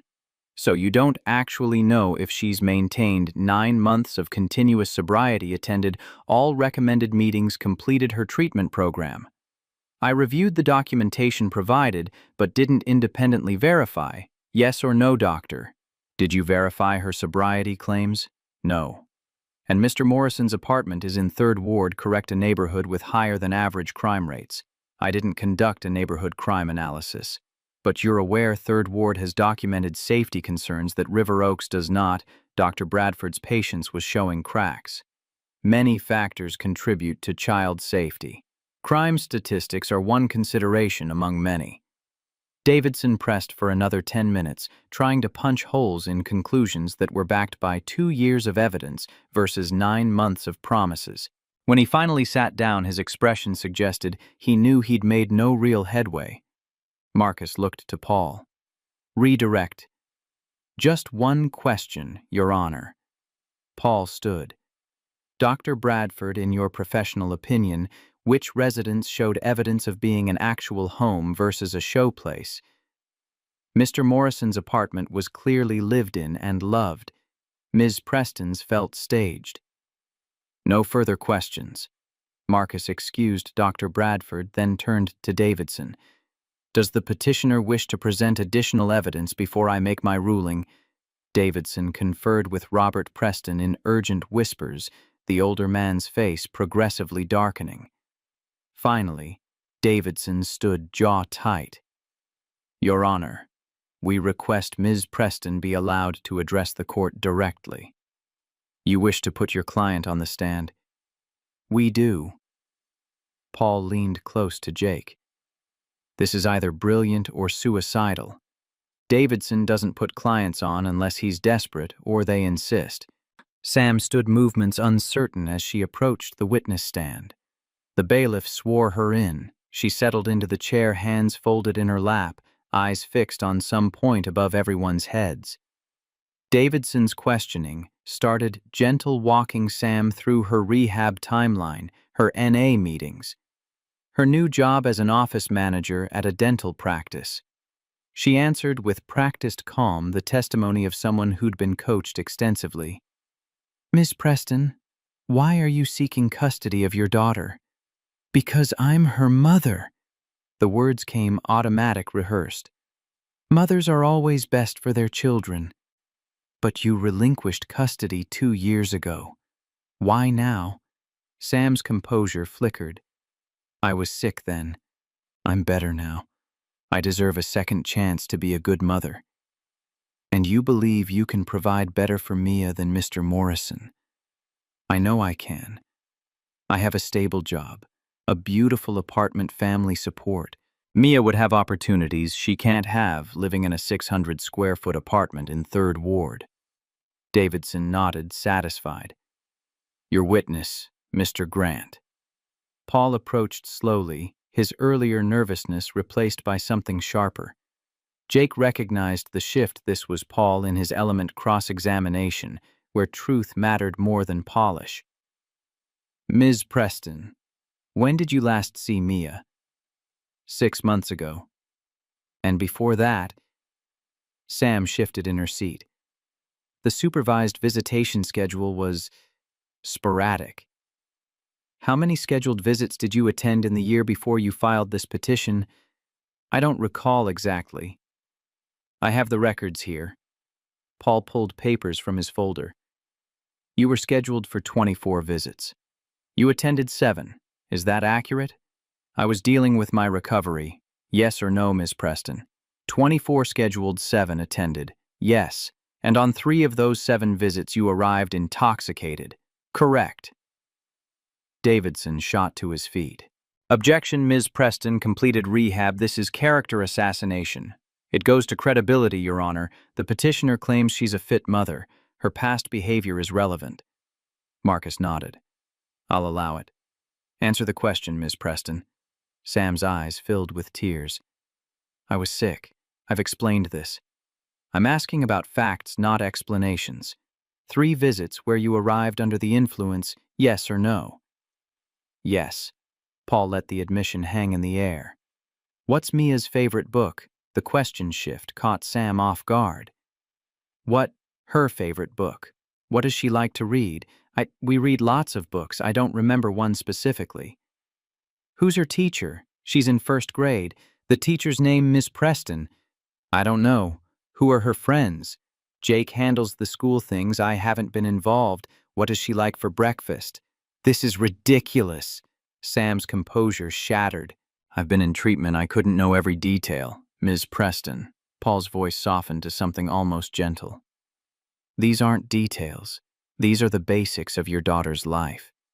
A life you've been absent from for 2 years. Sam's face crumpled. She pressed her hands over her eyes, shoulders shaking.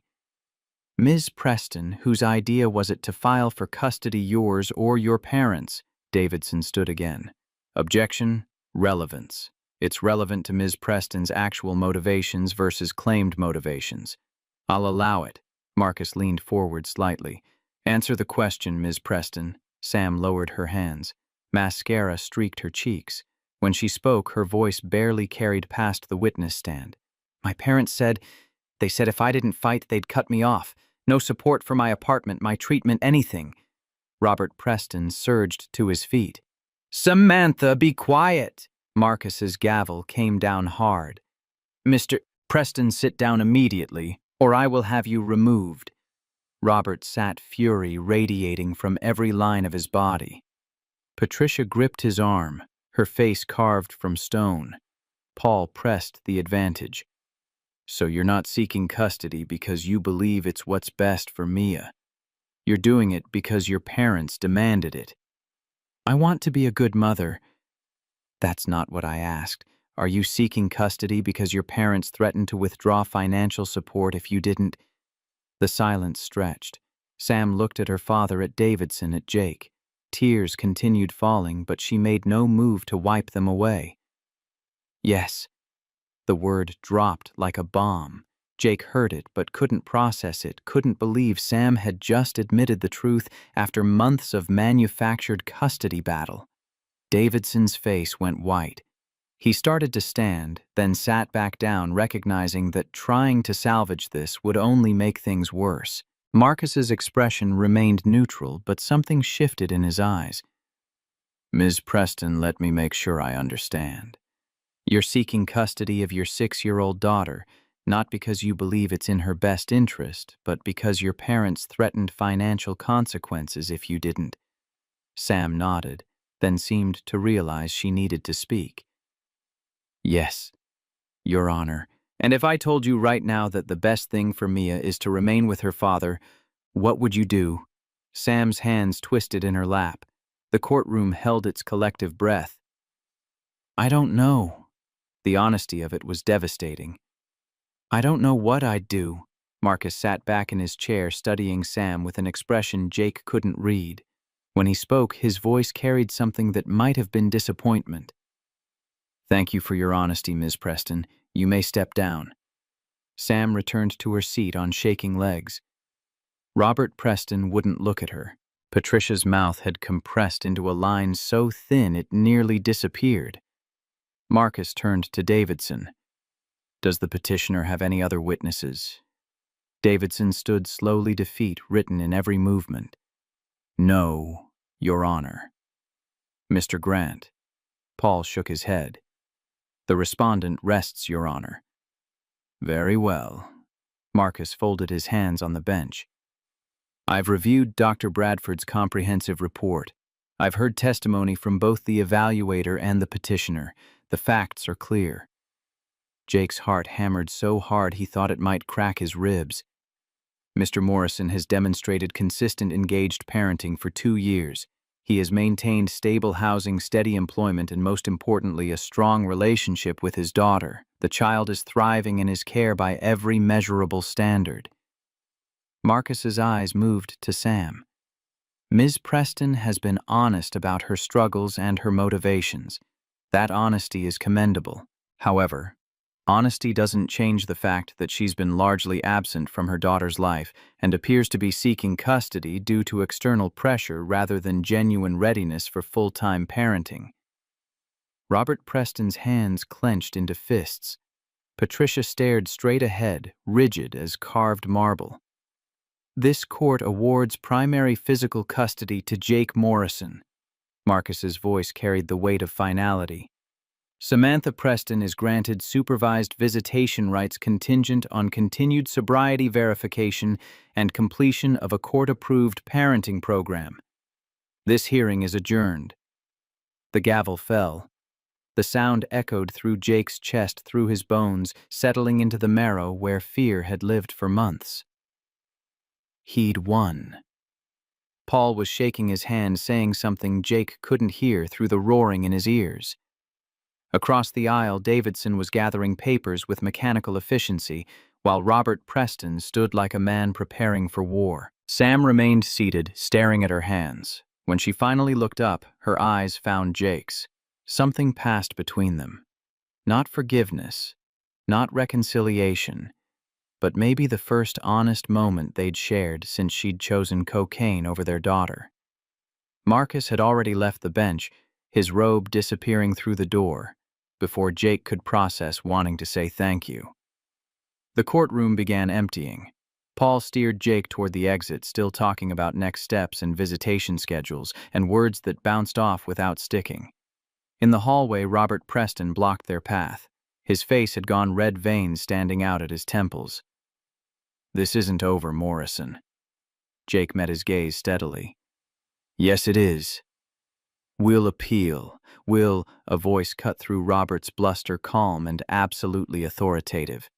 Marcus Hartwell stood in the doorway of his chambers, no longer in his robe, just a man in a white shirt and suspenders. "Mr. Preston, if you file a frivolous appeal, I'll personally ensure it's dismissed with prejudice and recommend sanctions for harassment.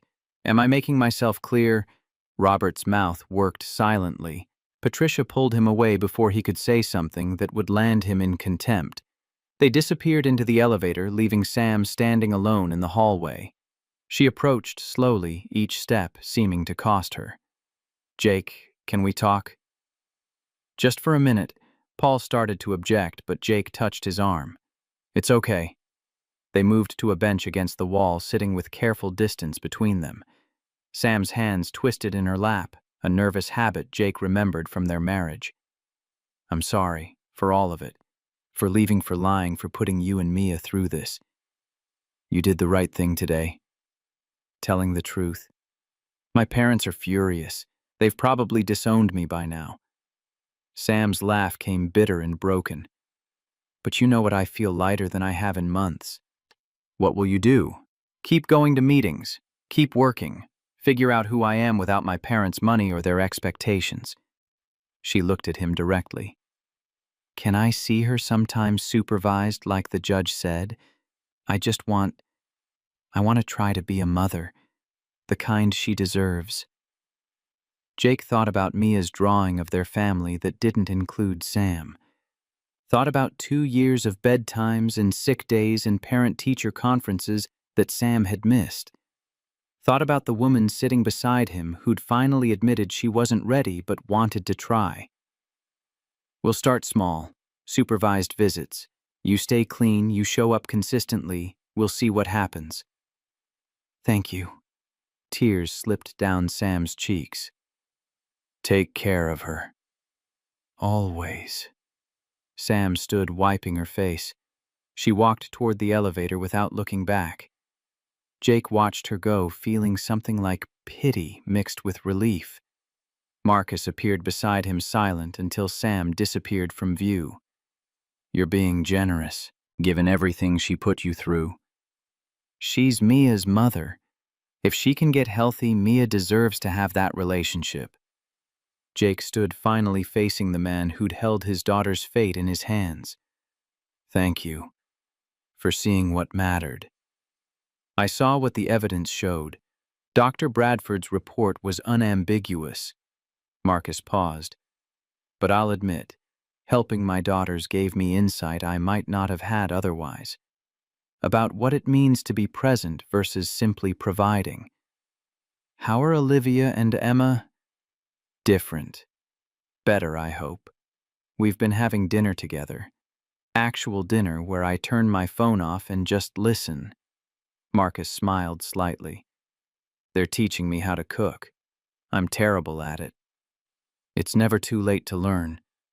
The words settled between them, carrying weight beyond cooking lessons. They'd like to see you again. Both of them asked if you and Mia might come for dinner Saturday. No pressure, no obligation. Just, they'd like to say thank you properly. Jake thought about Mia's question that morning. Will you know today? He could go home now and tell her that yes, he knew. She was staying with him. Forever. And maybe they could share that victory with people who'd helped make it possible even inadvertently. Saturday works. What time? The weekend passed in a blur of celebration and relief. Grace Davis had cried when Jake told her the news, clutching him tight enough to crack ribs. Eddie Sullivan gave him the rest of the week off with pay, gruffly insisting that family came first. Mia didn't fully understand what had happened, but recognized that Daddy was happy in a way he hadn't been for months. Saturday evening, Jake dressed in his one pair of nice jeans and a button-down shirt Grace had ironed. Mia wore her favorite yellow dress, the one with sunflowers that she'd picked out herself from Goodwill 3 months ago. They drove to West University Place, navigating streets where houses sat behind gates and landscaped yards. Marcus's address led to a 2-story colonial with white columns and black shutters, the kind of place Jake would normally only see while driving past. Olivia and Emma answered the door together, identical smiles lighting identical faces. They'd abandoned their expensive clothes for jeans and t-shirts, their hair pulled back in casual ponytails. Mr. Morrison, you came, call me Jake, and this is Mia. Mia had been bouncing with excitement in the car, but now pressed against Jake's leg, suddenly shy. Emma knelt down to her level, same way Dr. Bradford had done. Hi, Mia. Your dad told us you like to draw. We have a whole room full of art supplies. Want to see? Mia looked up at Jake for permission. He nodded. She took Emma's offered hand tentatively, letting herself be led inside. Marcus appeared from deeper in the house wearing an apron that read, World's Okayest Cook, in faded letters. Jake, welcome. Fair warning, I'm attempting dinner. It may be inedible. The house's interior surprised Jake, comfortable rather than ostentatious family photos covering walls instead of expensive art. Pictures of Olivia and Emma at various ages, graduations and birthdays and ordinary moments, captured and displayed like treasures. Recent photos stood on the mantel. Marcus and his daughters at dinner, laughing. The 3 of them covered in paint, refinishing something wooden. Candid shots that spoke of time spent together, rather than occasions documented. Your home is beautiful. It's been empty too long. I'm trying to fill it with what matters. Marcus led Jake toward the kitchen, where something was definitely burning. Damn it!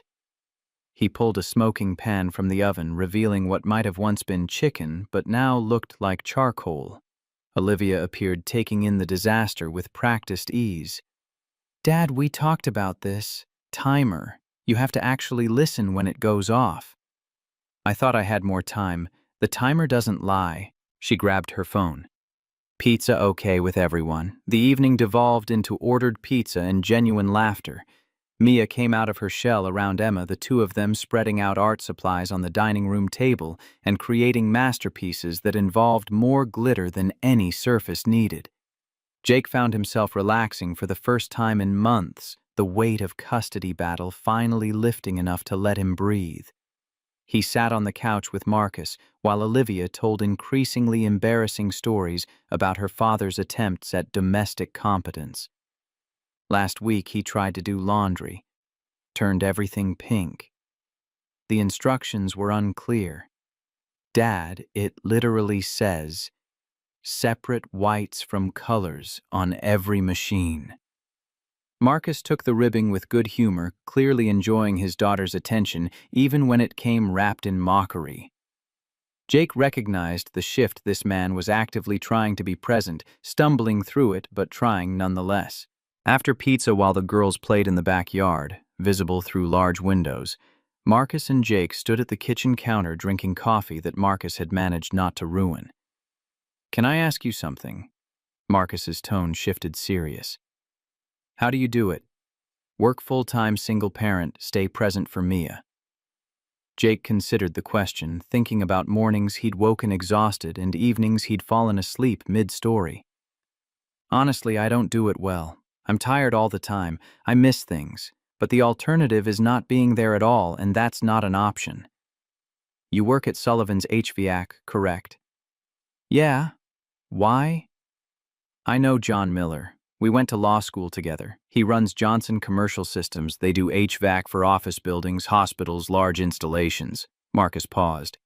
They're looking for a supervisor, someone with technical knowledge and leadership experience. Jake's defenses went up immediately. Marcus, before you refuse, hear me out. John mentioned this opening weeks ago. I didn't say anything because of the custody case, didn't want any appearance of impropriety. But the case is over. And this is a legitimate job opening. What's it pay? $65,000 base, full benefits, regular hours, 7 to 4 Monday through Friday. The number hit Jake like electricity. $65,000. Nearly double what he made killing himself across 2 jobs. Benefits that meant he could take Mia to the doctor without calculating whether he could afford the copay. Why would you tell me this? Because you're qualified. Because my daughters won't stop talking about how you helped them, and this is something concrete I can offer that's not charity, it's a real opportunity. Marcus met his eyes. Call John yourself. Interview. If he doesn't think you're right for the position, that's that. But at least find out. Jake turned the idea over, looking for the catch. And if I take it, there's no obligation, no favors owed, none. Though I wouldn't turn down an invitation to your next Saturday pancake breakfast. Olivia and Emma seem to think you're an expert. Something in Jake's chest loosened. He thought about being home for Mia's bedtime every night, about not working until exhaustion became his baseline, about giving his daughter stability that didn't require sacrificing his own health. Give me John's number. Marcus did, typing it into Jake's phone. For what it's worth, you helped my daughters more than you know. They've been trying to tell me for years that I was choosing wrong. It took a stranger in a storm to make me actually hear them. Through the window, Mia and Emma were teaching Olivia some kind of complicated clapping game, all 3 of them dissolving into giggles when they messed up the pattern. They're good kids, Jake observed. They are, despite my best efforts to raise them on neglect and good intentions. Marcus's smile turned self-deprecating. I'm trying to do better. Taking them to dinner without my phone. Teaching them to drive even though it terrifies me. Just being there. That's all they want. Kids don't need perfect parents. They need present ones. The words hung in the air between them, simple truth that carried decades of mistakes and possibilities. Mia ran inside, grass stains on her yellow dress and joy written across her face. "Daddy, can we come back next week? Olivia said she'd teach me to make friendship bracelets." Jake looked at Marcus, who nodded. "Next Saturday, same time." The drive home happened in comfortable silence, Mia clutching a drawing Emma had made for her two stick figures labeled Mia and Emma, surrounded by hearts and stars. She fell asleep before they reached Third Ward, head lolling against the car window. Jake carried her upstairs, her weight familiar and precious in his arms. Grace had left the door unlocked, a plate of cookies covered on the counter, with a note, "Thought you might want something sweet after your visit." "Proud of you, honey." He tucked Mia into bed without waking her, pulling the covers up to her chin and smoothing her hair back. The yellow walls he'd painted seemed brighter somehow. Or maybe he was just seeing them without the filter of fear that had colored everything for months. In the living room, Jake pulled out his phone, stared at John Miller's contact information that Marcus had entered, made the call before he could talk himself out of it. John answered on the third ring, his voice carrying the rough edges of someone who'd worked his way up from installation crews to corner office. They talked for 20 minutes. Jake's experienced the supervisor role expectations and responsibilities. "Marcus spoke highly of you. Said you're the kind of guy who shows up and does the work without drama." "I try to be." "Can you come in Monday 10 a.m.? We'll talk details. I'll show you the operation, see if it's a fit." Jake agreed, ended the call, and sat in the quiet of his small apartment processing the possibility. A real job with regular hours, benefits, the chance to be home for dinner every night, the chance to build something stable for Mia without destroying himself in the process. Sunday morning brought pancake tradition back in full force. Mia stood on her step stool, stirring batter with the concentrated focus she brought to important tasks. Jake supervised adding chocolate chips because victories deserved celebrating. "Daddy, are you happy now?" The question caught him mid-flip. He looked at his daughter, flour on her nose, syrup already somehow in her hair, despite not having eaten yet, 6 years old and perceptive enough to read his emotions better than he could sometimes. "Yeah, baby. I'm happy. Because I get to stay. Because we get to stay together. Forever." She beamed at him, gap-toothed and beautiful. "I knew we would. I knew it the whole time." Jake wished he'd had her certainty. Wished he'd trusted that love and presence would outweigh money and square footage. But maybe the fear had been necessary. Maybe it had pushed him to fight as hard as he had. The Monday interview with John Miller went better than Jake dared hope. The facility was impressive, clean, organized crews that clearly knew their work. John offered him the position on the spot pending background check and drug screening that Jake knew he'd pass easily. He gave Eddie Sullivan 2 weeks' notice at the HVAC shop, and Eddie responded by throwing an impromptu celebration lunch for the whole crew. At the diner, Jake gave them 1 week's notice and left with a card signed by every waitress wishing him well. 2 weeks later, Jake started at Johnson Commercial Systems. The work was challenging but manageable. The crew respected him, and for the first time in years he left work at 4 p.m. and drove home with energy still left for his daughter. Saturdays became ritual with Marcus and his daughters. Sometimes they attempted cooking together, Marcus's skills improving slowly under Jake's patient instruction.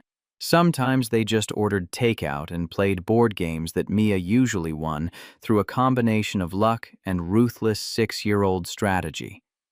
Olivia left for Yale Law in August, tearful but excited. Emma started teaching kindergarten at Heights Elementary. Marcus stepped down from the federal bench that fall, taking a part-time position teaching at University of Houston Law School. Sam sent letters every few weeks updating Jake on her progress. 9 months became 12, then 18.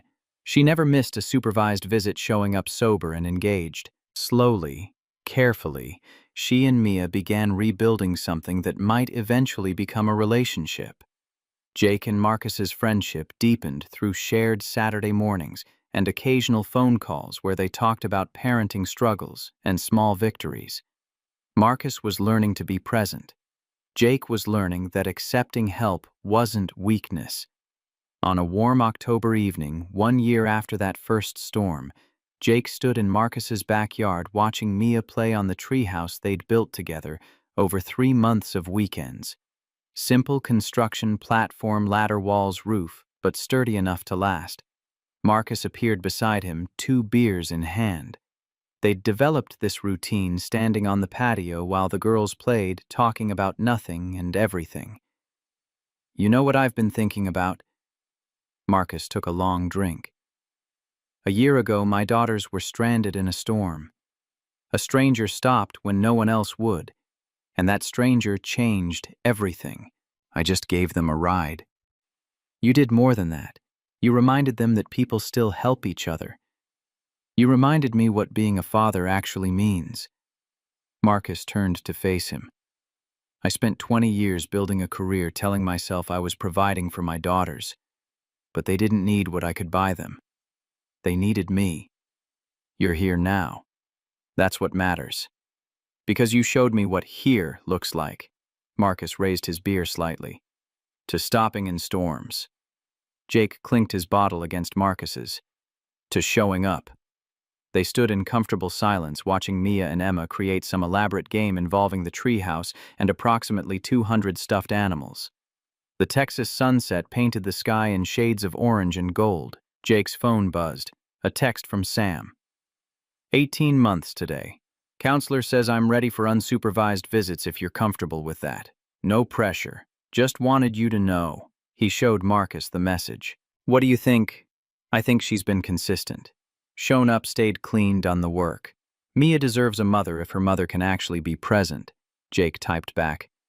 "Let's start with a few hours. Saturday afternoon next week. We'll see how it goes."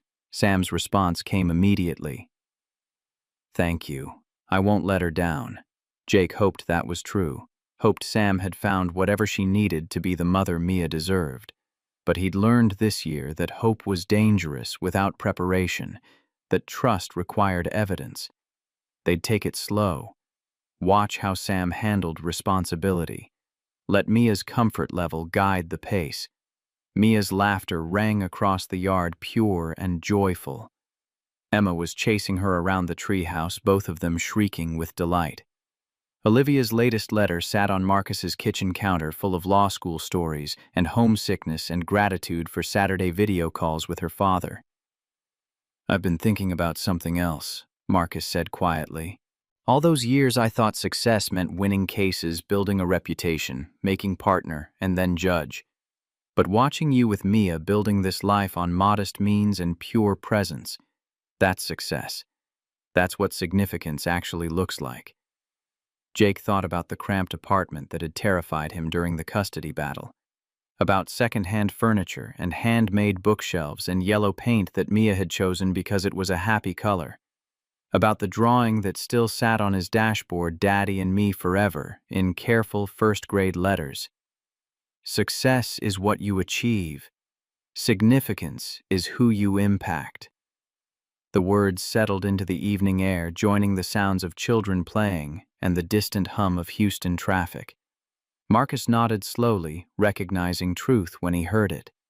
They stood together as the sky darkened, 2 fathers from completely different worlds who'd found unexpected friendship in a hurricane's aftermath. Both of them learning, growing, figuring out how to be present for daughters who'd taught them that showing up mattered more than anything money could buy. Mia called from the treehouse, "Daddy, come see what we built." Jake handed his beer to Marcus and jogged across the yard, climbing the ladder to where his daughter waited with a proud smile and an elaborate construction of stuffed animals arranged in complex social hierarchy. He settled beside her on the platform, letting her explain the intricate relationships she'd created. Emma sat on Mia's other side, adding commentary about the stuffed giraffe's romantic troubles. From the patio, Marcus watched them with an expression of contentment Jake had never seen on his face before. His phone rang, probably work-related, probably important, and he pulled it from his pocket, looked at the screen, and deliberately powered it off. Then he climbed the treehouse ladder himself, squeezing onto the platform with the 3 of them listening to Mia's story about the stuffed giraffe with the same focused attention he once gave Supreme Court briefs. The October evening stretched long and warm. A year ago, Jake had stopped in a storm because it was the right thing to do. He hadn't known those two stranded girls would lead him here to friendship and stability, and the slow rebuilding of a life that no longer required sacrifice of everything he had just to survive. Sometimes the smallest kindnesses created the biggest changes. Sometimes helping strangers saved you as much as it saved them. Sometimes one choice in a hurricane became the foundation for family built not on blood or obligation, but on presence, gratitude, and the simple act of showing up. Jake Morrison had learned that the hard way, had fought for his daughter with everything he possessed, and discovered that everything he possessed was exactly enough when combined with people willing to see value in presence over providing. The treehouse creaked slightly in the breeze. Mia leaned against Jake's shoulder, still narrating her stuffed animal drama. Emma added sound effects. Marcus laughed real and genuine and free. And in that moment, perched on a platform they'd built together, Jake understood what grace actually meant. Not the absence of struggle, but the presence of people willing to weather storms beside you. Kids didn't need perfect parents. They needed present ones. And present was exactly what Jake intended to be for all the days and years ahead for this daughter who'd taught him that love without presence was just a word. But presence with love could change entire worlds. Starting with his own.